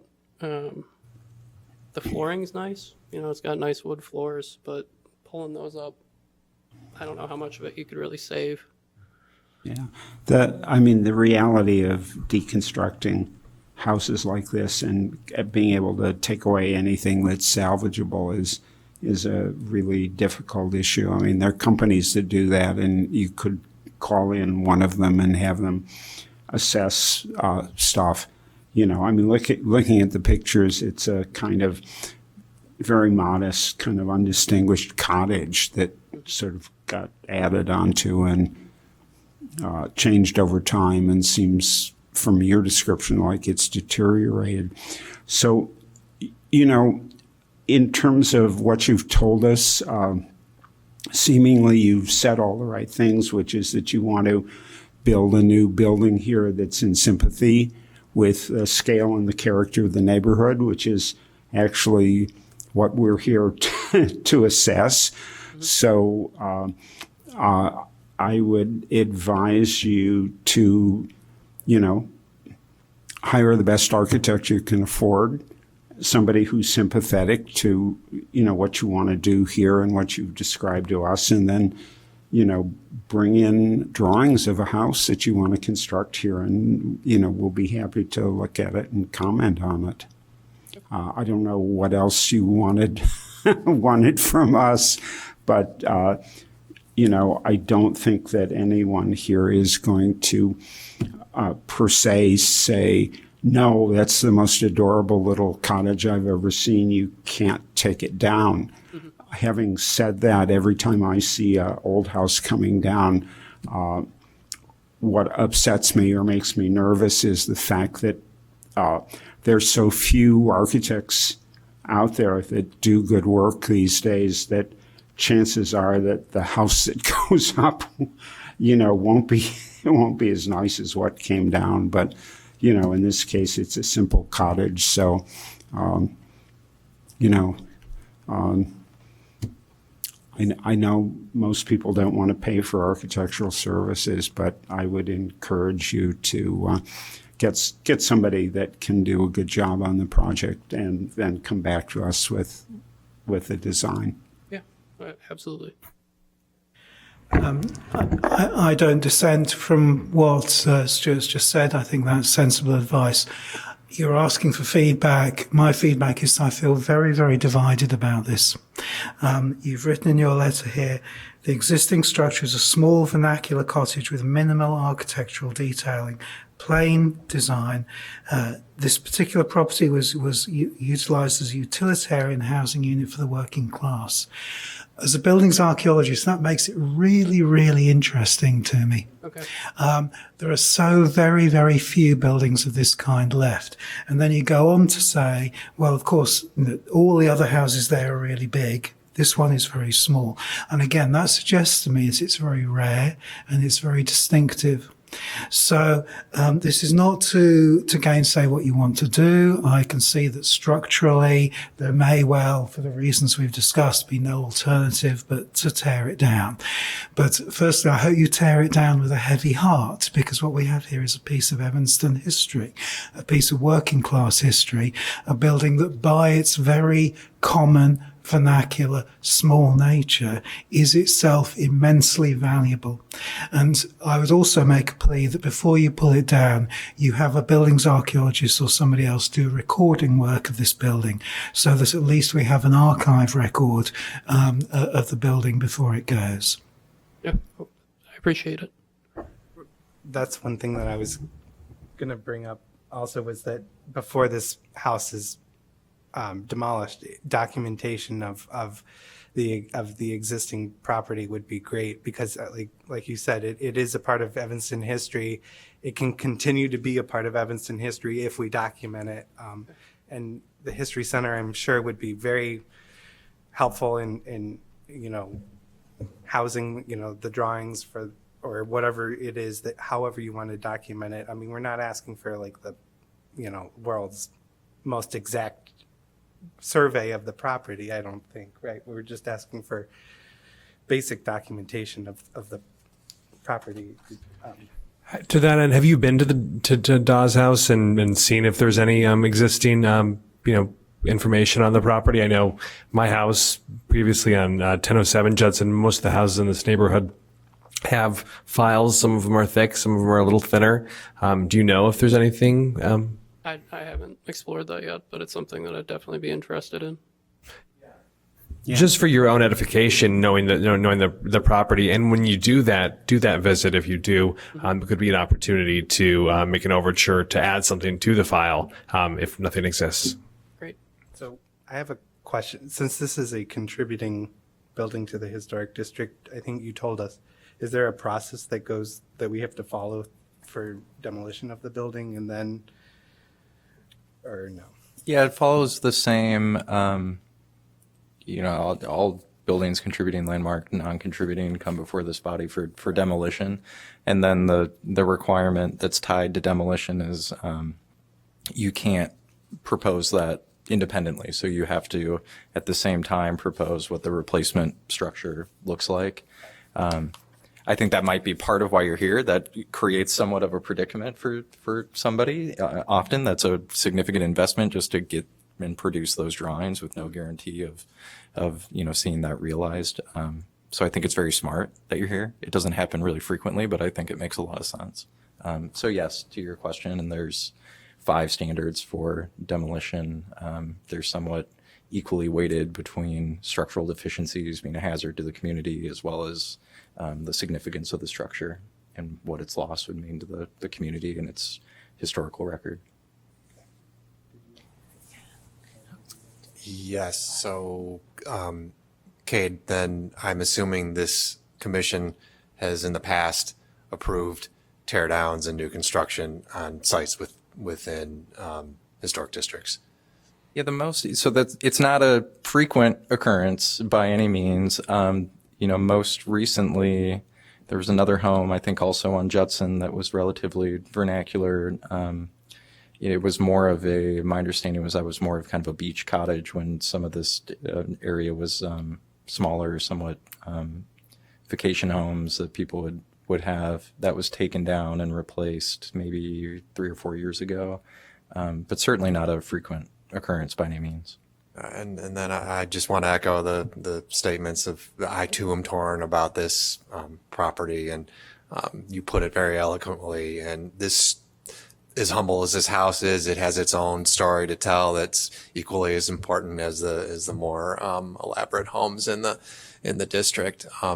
That said, there's the weight of what precedent is and the reality of the condition that this home is in. I do have 2 kind of additional recommendations. One, I think you should verify that if in fact the primary home is not habitable, that you can in fact get an ADU. So I would do your homework with the zoning folks in the building department on that topic.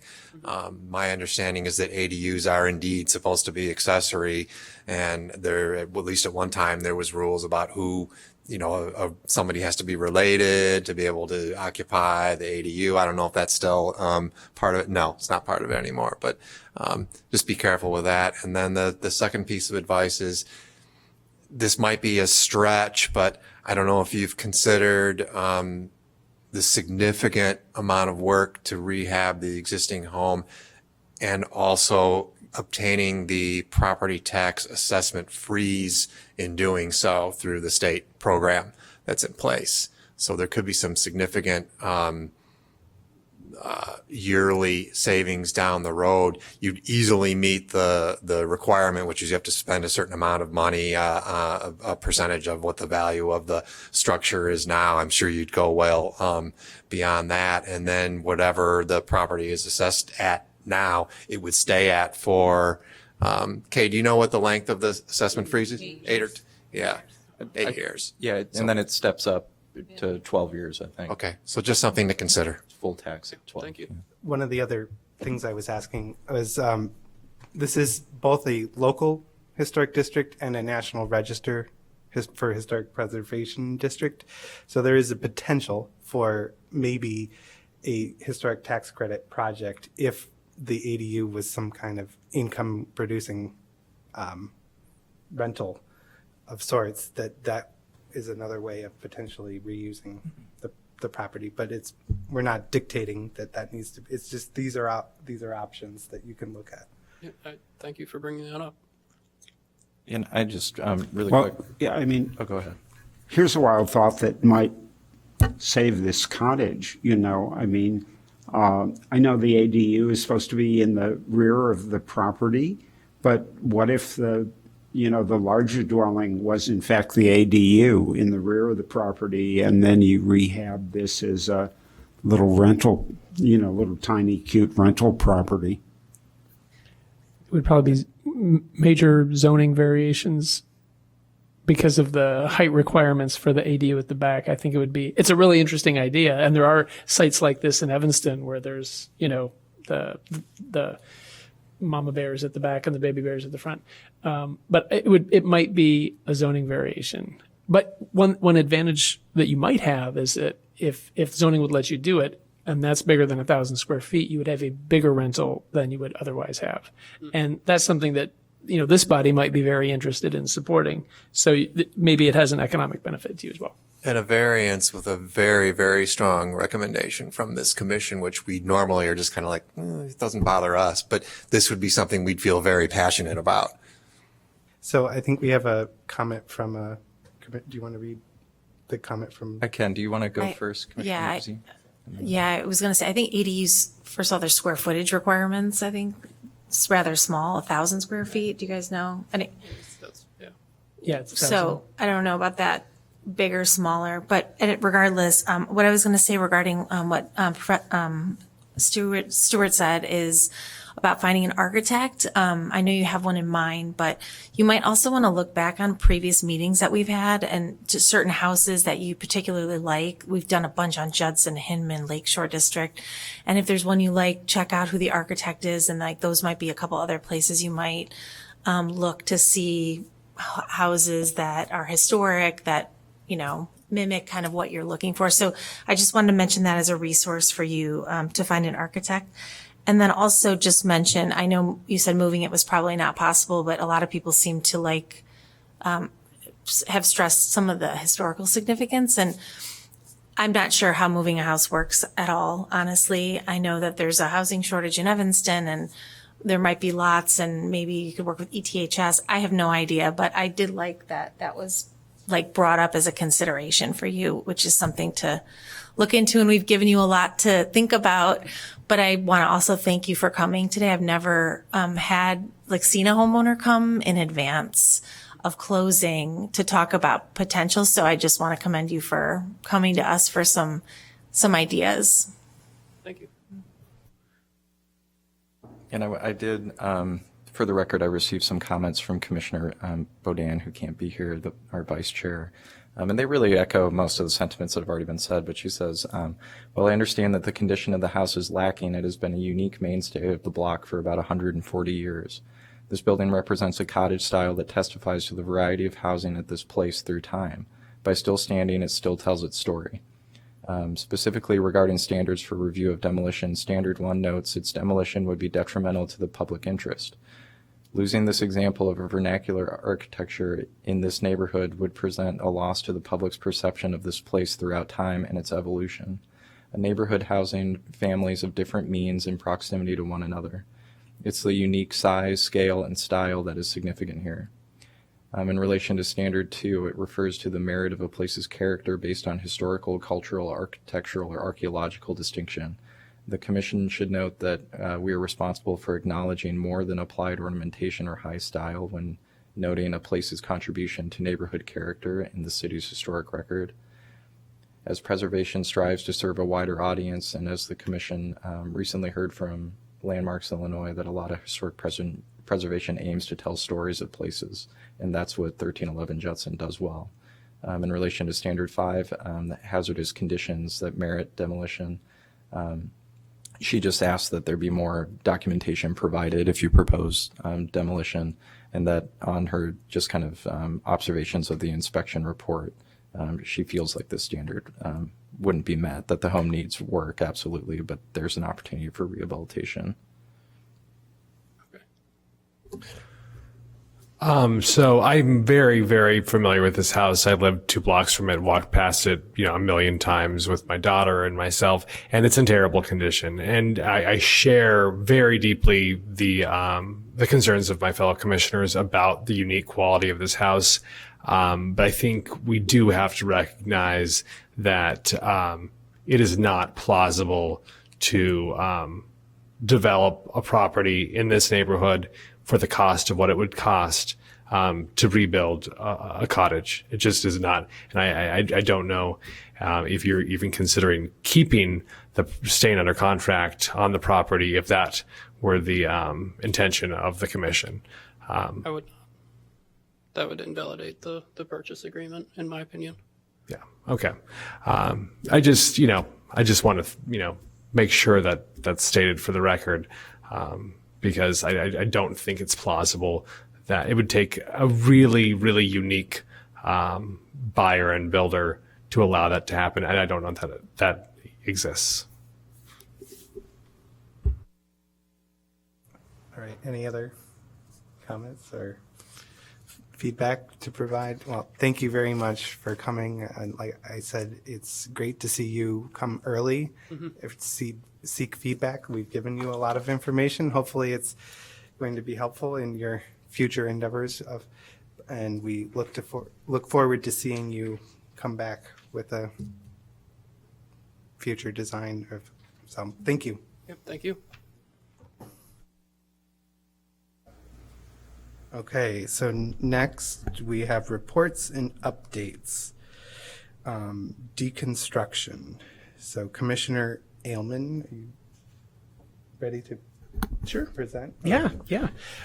So I'm not sure when it was, but Kate, at some point, it came up that there was work being done by Councilmember Newsma on a potential deconstruction ordinance. I think it first came up in my tenure here with our overall plan, and I think there was a vote. Do we want to do that? And I think maybe Commissioner Jacobs and I were the only 2 people who kind of looked sideways when it was immediately everybody said yes, we're going to do this, because as practicing architects we said, what are we doing? Like what does deconstruction mean? Because it could be something that has a big impact on the process of doing a small addition even. So my interest in this was like, I am absolutely 100% for deconstruction. We've actually done work with Rebuilding Exchange. I think the devil's in the details. And so I was interested, and I attended a meeting that Brian Zimmerman, who is the solid waste coordinator for the city, had to get feedback from contractors and architects and stakeholders. And so I just wanted to I attended that, and I just kind of wanted to report to kind of like the state of things and give everybody else the opportunity to kind of get more involved if this is something that you feel strongly about. There is no ordinance right now. This is something that we're working on. There are some challenges. Evanston would be a leader, I think, of the places, of the cities that have deconstruction ordinances. The only two that came up at the meeting were San Antonio and Boulder. San Antonio is about 20 times the size of Evanston, and Boulder's bigger but closer. So I'm just going to I want to hit a couple of highlights from that meeting, and talk a little bit about San Antonio and Boulder and what they're doing, and kind of just throw it open to conversation to hear kind of what you guys think about this. So deconstruction, Cook County actually has their own diversion requirements. So what we're talking about with deconstruction, so what's the definition? The careful dismantling of a structure, typically in the opposite order, was constructed to salvage building materials for reuse or recycling. People talked about, Cook County already has rules on the book for this, and they have a hard time enforcing them. And it was brought up that people said, well, let's not get out over our skis. If we've got to do it, we've got to follow the county. Shouldn't they be doing this? And what Brian and Ina Gutierrez from Rebuilding Exchange said is that Cook County would probably welcome Evanston taking the lead on this and kind of like showing how it could be done. One of the things that they mentioned is that deconstructing helps from a hazardous materials mitigation point of view. If you're not just like knocking something down with a bulldozer, which sends all that lead paint into the air, it's a much, healthier way to take a building down. The devil being in the details. It was brought up that there could be a separate contractor license just for deconstruction. And it was also brought up that historical districts would maybe be a great place for this to start in Evanston. And I'll talk about that a little bit, because San Antonio, as an example, although it's a much larger city, the deconstruction is kind of built into the historic preservation process. Boulder is different. There it's part of the building permit process. You put together a deconstruction plan, and you show them that you've done what you said you were going to do, and it's inspected and it's reviewed by somebody at the city.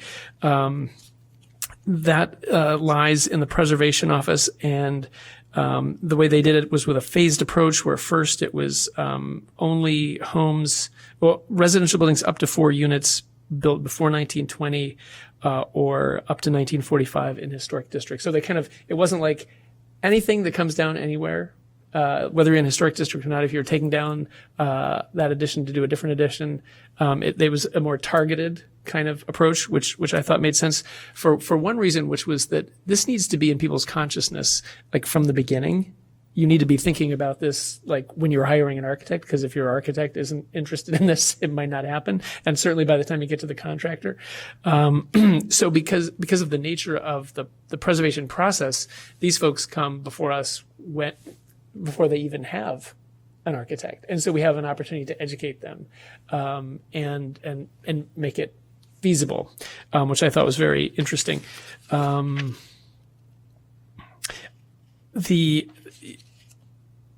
I think that the challenge is kind of the infrastructure. There was one other organization called Recycling, which is a commercial version of Rebuilding Exchange. Like, they have a business doing taking these buildings down. They do not do workforce training, which makes it more expensive, which is what Rebuilding Exchange does. So you kind of you sign up for taking your addition or your building down and doing a good thing. They're just trying to take your building down, and they're going to do it presumably more cost effectively. I think the devil in the details is like, there's no way around this is going to take more work, right? Has to be at least one other set of eyes in terms of, are they saying the right things about what they're going to do? And then there needs to be at least one more set of eyes verifying that they're doing what they say they're going to do. So there's more inspections and or more review. So I think that's something that we need to be very cold-eyed about evaluating, and not saying it's a good thing and then not, having an unfunded mandate or whatever that would be in that case. And then the other thing is just, I think there, and this is the thing that I mean, I haven't done enough homework on it yet, but how do you measure this? Is it just photos of you taking stuff to Rebuilding Exchange? Is it by weight? Is it by volume? Is it somehow by dollar value? I think there's, and keeping it as simple as possible so that it can be something that people feel good about doing. I think this could happen. But I think the challenge, we have to figure out how we want to be involved. And I think our voice can be in that question of where does this live in city government? Is it community development or is it us or both? I don't know. So I'd be really eager to hear what everybody has to say about that. And just if anybody, this has been new for me. I mean, we've done work for Rebuilding Exchange. We have never engaged them, when somebody takes down a small addition to do a bigger addition. So I'm curious what everybody thinks about just kind of, how we do this and just these different models that I pointed out. I actually don't share your concern about like a toothless ordinance. I think that sometimes that's the best first step, just by bringing that into the space. Like maybe we don't have all the money that we might need to really create the oversight for such a thing. But like if that's written into and included in our deliberations, if that's something that you have to get a permit for, even if we can't get those things, I still think that it should exist.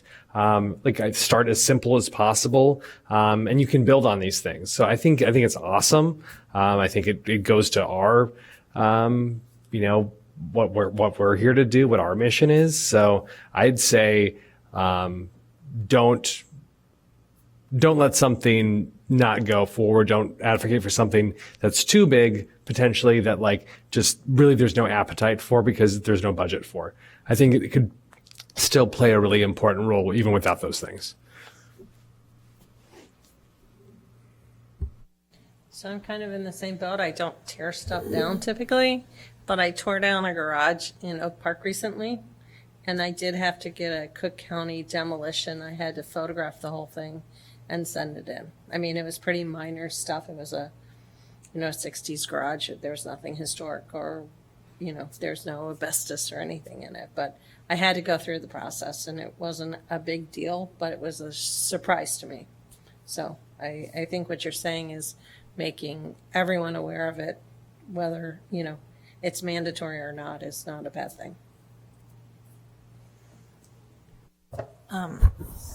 My concern is just with hazardous materials. A lot of these old homes do have lead paint. You mentioned it.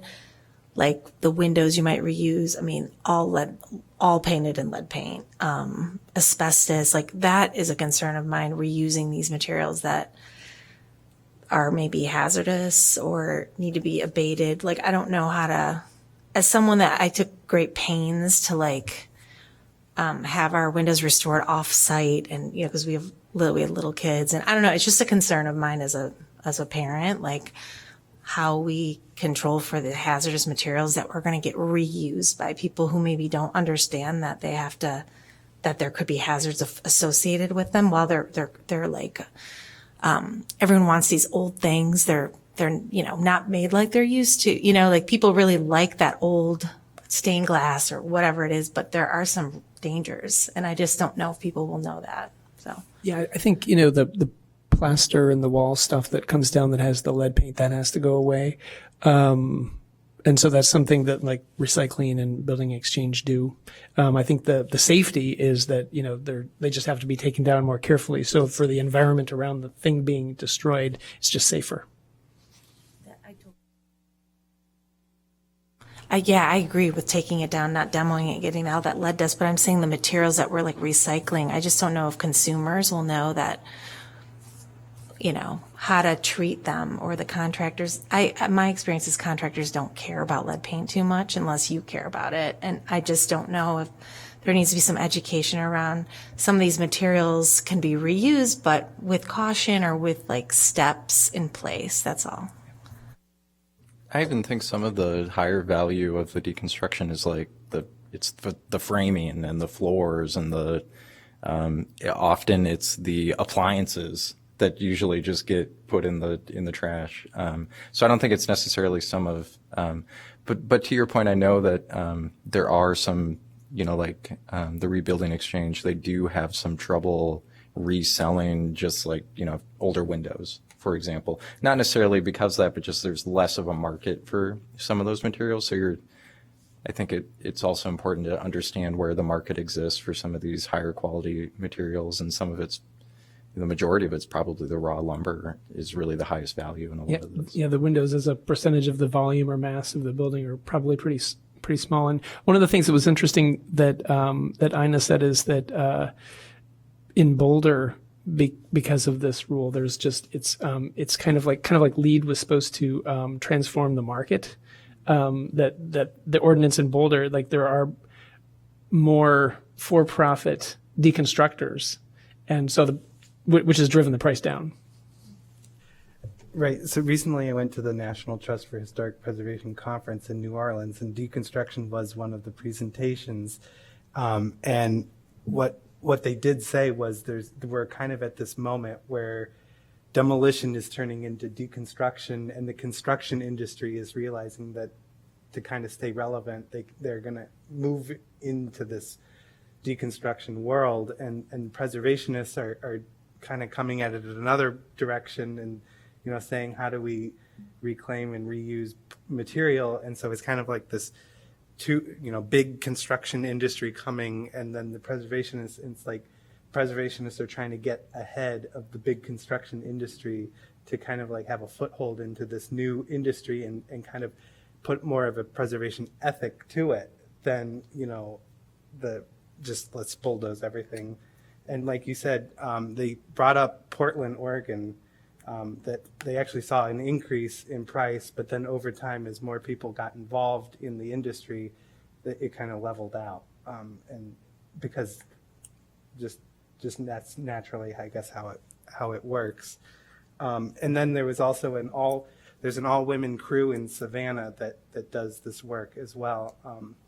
And so like, it's interesting in San Antonio that they actually have a permitting process, and that they actually go through and train contractors in how to do this. So you're kind of getting a whole workforce and then getting them what they need to be able to do it, so that when we say we would like to do this, we actually have people prepared that are right. So yeah, that was one of the things they said, and like having the training, like they talked about how the city could contract with somebody to do that training, but again, there's a cost there. So I think as long as we're all eyes open on the costs, and there were like there's fees associated, so the city's taking in some money, so it's not like a net loss from the city. But I'm curious what you guys think about the preservation versus the building department, community development, kind of where it lives. Well, there's a lot of building materials that I don't think we want to get involved in as from a preservation point of view. So there might be some components where something really is special, and then we're going to have to dovetail with the building department. I guess I see the heavy part of this, the majority of this living not in the preservation world, but when there's something that's unique, maybe somebody does need to come before this commission to get an approval on what's going to happen to a special material. Yeah, I think that's really interesting. I mean, you think about, I was in the Rose Garden, the park that's sort of, they kept a cupola or some sort of gazebo that was from Fountain Square originally. Like, as part of our demolition rules, if we could somehow integrate that piece in there, I don't know, maybe the Department of Interior could provide some sort of like light into like what would constitute a historic item or piece, if it was a something decorative or a window or something that could give the movement a little bit more legs, because then it's in another piece. We don't take on anything more than really is in our bailiwick already. And it also, like, you know, gives people pause about the demolition they're doing and brings more sort of consciousness to you know, deconstructing thoughtfully. I'm curious, when you went to this meeting, did they ponder the idea of, because we already have demolition, like, fees, there's like a pretty considerable like cost to this. Like, are they considering having a different price, a different fee structure for deconstruction versus demolition, or would it just be an all-encompassing? We're going to move away from demolition, and there's going to be like specific rules to deconstruct rather than demolish. Do you understand what I'm asking? Yeah, I think so. I mean, I think this is so early, there is no direction. And that's why it's kind of a really good time for us all to be having our voice heard. So if I understood what you were saying about the money, so are you talking about kind of like a carrot and a stick? So like maybe the thing that came up in the meeting was like, if you take the approach that it lives in preservation and we start with homes in preservation districts, that there would be a break on fees, so that there's some carrot where the homeowner feels like there's like, you know, they're just to kind of make that a little bit more palatable. Well, that's interesting. I mean, using this as like an incubator for best practices, I think could be interesting. And then the city could have a more informed look at what this looks like. We could begin to create interest for deconstructors as an industry. I think, you know, starting small works oftentimes to that end. And people who buy in historic districts are usually more concerned about these things. You know, I don't know if we have the bandwidth to manage it, but I think it's interesting. I mean, if you think about a lot of the cases we see are garage addition ADUs, and so I wonder if that could be like our entry point into like a smaller scope project that potentially, I mean, not something huge, but it's just some way of just start to discuss the idea. One thing that's concerning, I'm personally really buoyed by city ADU policy being liberalized. We're seeing a lot more ADUs. I'm seeing this board be a lot more amenable and a lot more liberal in you know, allowing those to happen. I think that's a good thing for a community that has a housing shortage. And so part of me is like, oh gosh, like, you know, for a homeowner that's already like, oh, it's X amount of dollars to build this ADU, and now it's going to be X amount more. I wouldn't want to stymie growth specifically in that area. So I'm a little bit cautious about attaching it to ADUs just because that does provide affordable housing. But yeah, just my thought there. You know, I mean, I think this is an issue that I can't figure out how to wrap my head around. And what do I mean by that? It's relatively easy and relatively inexpensive to demolish a building. If a building has component parts or materials that are valuable enough to deconstruct, which is labor intensive and costs a lot of money relative to demolishing something, then aren't those buildings that we should be trying to save? You know, I mean, if there's wonderful wood paneling, if there's wood flooring that you could take out and reuse. So the question is from an architect's and an owner's or a builder's point of view, you know, can you, what materials do you actually want to salvage through a deconstruction process that won't be more expensive than simply buying new materials? So, you know, the working stress of lumber has changed dramatically over the years. If you can take a wood frame building apart and salvage wood, you know, full 2-inch wide by 8 or 10 or 12-inch deep joists that haven't been cut to pieces by people putting in plumbing and other stuff and that are really reusable, then you have something that's not purchasable anywhere at any price. But I mean, how do you evaluate this? I mean, I'm worried that deconstruction is just something out there that people will do to feel good, that they're not throwing all of this material in the garbage at the end of the day, even though it's a more economical process from a builder's point of view and from a client's point of view. 85% or 90% of the time to just demolish the structure and have that stuff all hauled off. One of the things that they talked about was intersectionality. So this is something that environmentalists like, because it's all the carbon that's in that, it's whether it goes in the landfill or whether it gets reused, it can make a difference. So I don't know if getting buy-in from other parts of the city government might be a helpful thing. And yeah, these are the questions that I had too. Yeah. I think we need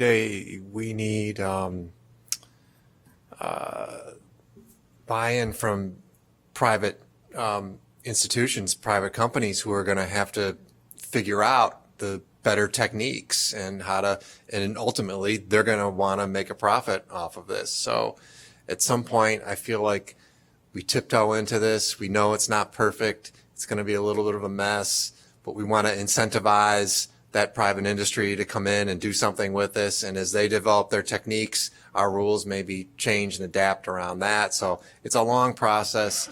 It's worth looking at. I hope we go down the road to some degree, and maybe it's tiptoeing in, baby steps at first, and let the market and the private institutions adapt to what's going on. It's interesting they said private, because one of the suggestions was requiring that, just to kind of walk the talk, that any, and I don't know how often this happens, but when the city takes down buildings, that they deconstruct them. I mean, I can see that. I don't know how often that happens. It doesn't. Like, so often it just doesn't. I think about even the leaf blower ordinance. Like, they carved it out so the city didn't have to adhere to it for a period of time when homeowners did. I think we should hold our government to account. But it's going to take, a lot to do it. Well, the answer for me is that unless the building is imminently falling down, you don't take it down, because the embedded energy and the cultural significance of the building, even if it's a major investment to rehab it, if it can be salvaged, it just should be salvaged. Well, it's interesting you bring that up. I mean, I single-handedly kind of raised a flag about the city when they had a demolition ordinance about the a demolition permit for the fireproof the fireproof warehouse building by the farmers market location. It was a perfectly viable building. It could have been reused, but because there was a permit and there's nothing in place, a perfectly viable, completely solidly built masonry building was sent to the landfill. And I think that's a crying shame that we couldn't have provided affordable housing, indoor farmers market, anything could have been put in there. And so I think that, like you said, I mean, if the building isn't imminently at threat of falling apart, we shouldn't be Kind of following the first R, reduce before you get to the next two R's. Who are the providers at this point in Evanston or around Evanston that do this work? I mean, Rebuilding Exchange, and you mentioned recycling, another one. They're just, I don't know really anyone. Like, when I talked to contractors, I mean, everyone looked at me like I had three heads when I talked about, could we do anything about the materials? It wasn't a common request. So I did a project in Chicago about 9 years ago, and the homeowners were aware of this, and they used a company called Blue Planet that has since been bought by recycling.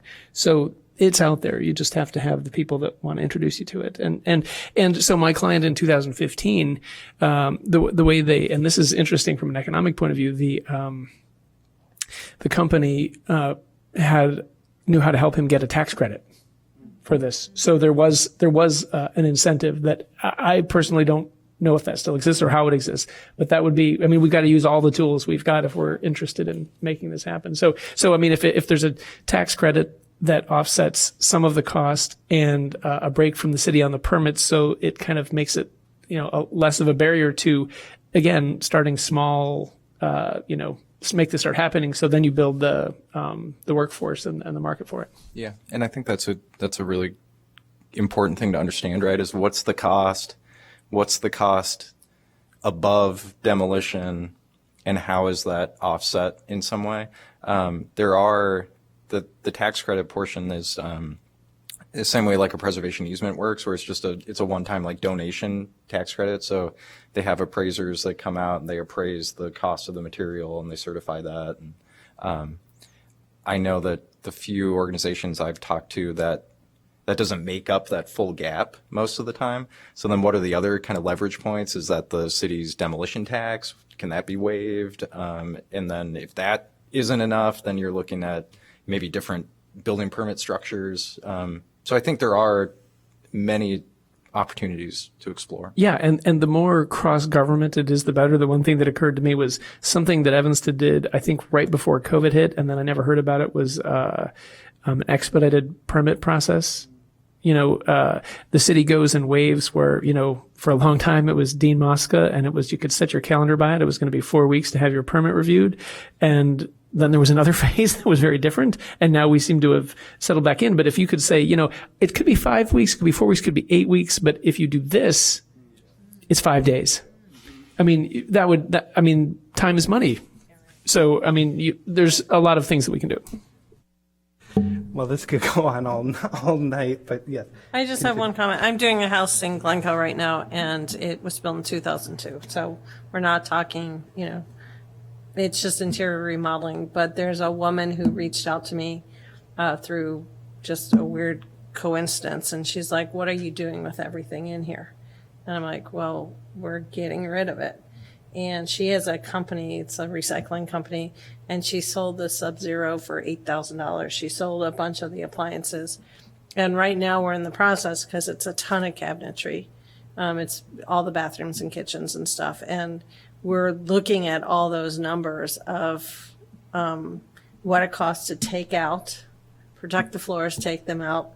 And we've come, and what the contractor's charging above demo. And what we've come to just for this project is, besides the appliances, the cabinets and the fixtures and stuff don't really have a huge value. She has a national company that she puts everything on a website and sells it and stuff, and she'll take care of it. But it is a tax credit. They get a letter from a certified company that says that they've donated $52,000 worth of stuff. And, that's worth it for them. I think it's about $8,000 more in demo we're paying to have the stuff taken out. So, just a small example. You can make it work. It's just, from my point of view, and I love saving stuff, but oh my gosh, it's such a pain in the butt, because it's delayed our project.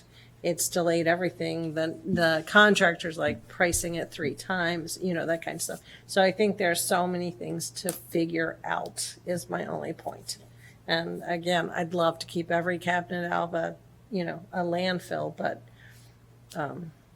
usually they get donated to, I donate everything to the place up in Waukegan. Anyway, but it's just, everything adds time and money. So I think that's the bigger part of it all, or a big part of it. So it's my 2 cents.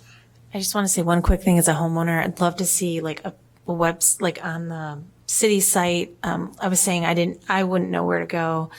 I know of one place, but it'd be nice if we had a page or a paragraph, or I don't know, dedicated to like what this is, and just an education, maybe links from our preservation or links from zoning. I'm not really sure, but and even names of like companies. We don't have to say they're not recommended per se, but just like companies that do this kind of work, just to point people in the right direction, I think would be helpful, because it's really, I don't think most people know about it and know where to start. And I, at least from my point of view, I don't find contractors to be really that knowledgeable about it either. So that's just a recommendation. Like, we don't have currently as part of our like page, like a resources like section or anything like that. Do we? No. Well, I think There's probably legal questions what we do there. is we direct them to Landmarks Illinois, and they have a whole huge resource page. Yeah. So other than that, I don't know. But I'm glad that we're having this discussion. And are you going to continue, maybe attend every so often their meeting? Yeah, I mean, honestly, I just to be perfectly frank, it doesn't seem like there is a giant engine driving this. I met Council Member Newsma stopped by my office because he happened to be in the building a number of months ago. But there's nothing driving this, and I feel like there needs to and you know, I've only met with Brian that one time, but I feel like there needs to be a working group that is saying like, okay, you know, one group says like, here's what everybody else is doing. I didn't even know about Portland. So like, let's really understand and like what are the challenges? And I think talking to architects and contractors, they're going to point out these very real problems, and then we can kind of come up with a recommendation or like, but it's time. And I don't know how everybody feels about it. If everybody feels like, yeah, great thing, but you know, well, I get it. I just like the idea of multiple committees or commissions that have people on a working group talking, because they all bring different things, you know, from the sustainability point of view, architect's point of view, you know, just the process of going through a permit. Yeah, I mean, Brian, when I asked Brian for his notes from the meeting, he mentioned that he, you know, gave the notes that he gave to me to Andrew San Roman, who is the head of plan review. So like, I don't know, I mean, it'd be good to kind of know what everybody thinks about this. Is you know, are they on board or, yeah. Well, thank you for the update, and thanks for the lively conversation. Next, we have nomination procedures. This is very brief. The nomination period for 2025 commission officers is open. Elections are held in January. The way we've done this in the past is relatively informal, where anybody can email me someone that they want to nominate for any position. The caveat being that then I reach out to that person and they have to accept that nomination. Typically, we don't have multiple people running for the same position. At least it seems to kind of, those chips have kind of felt that way in the past. And then we would make that known before the January meeting, and then that's usually a simple vote on the slate of electors. If there are two people in one position, then we would vote on that separately, and we can figure out a way to do that, whether it's anonymous or something like that. But the main point is just let me know if you think there's someone on the commission to serve in any of those three roles. All right, we accomplished a full agenda in tonight. So thank you, and welcome back to Commissioner Jacobs. And we can consider this meeting adjourned. Thank you.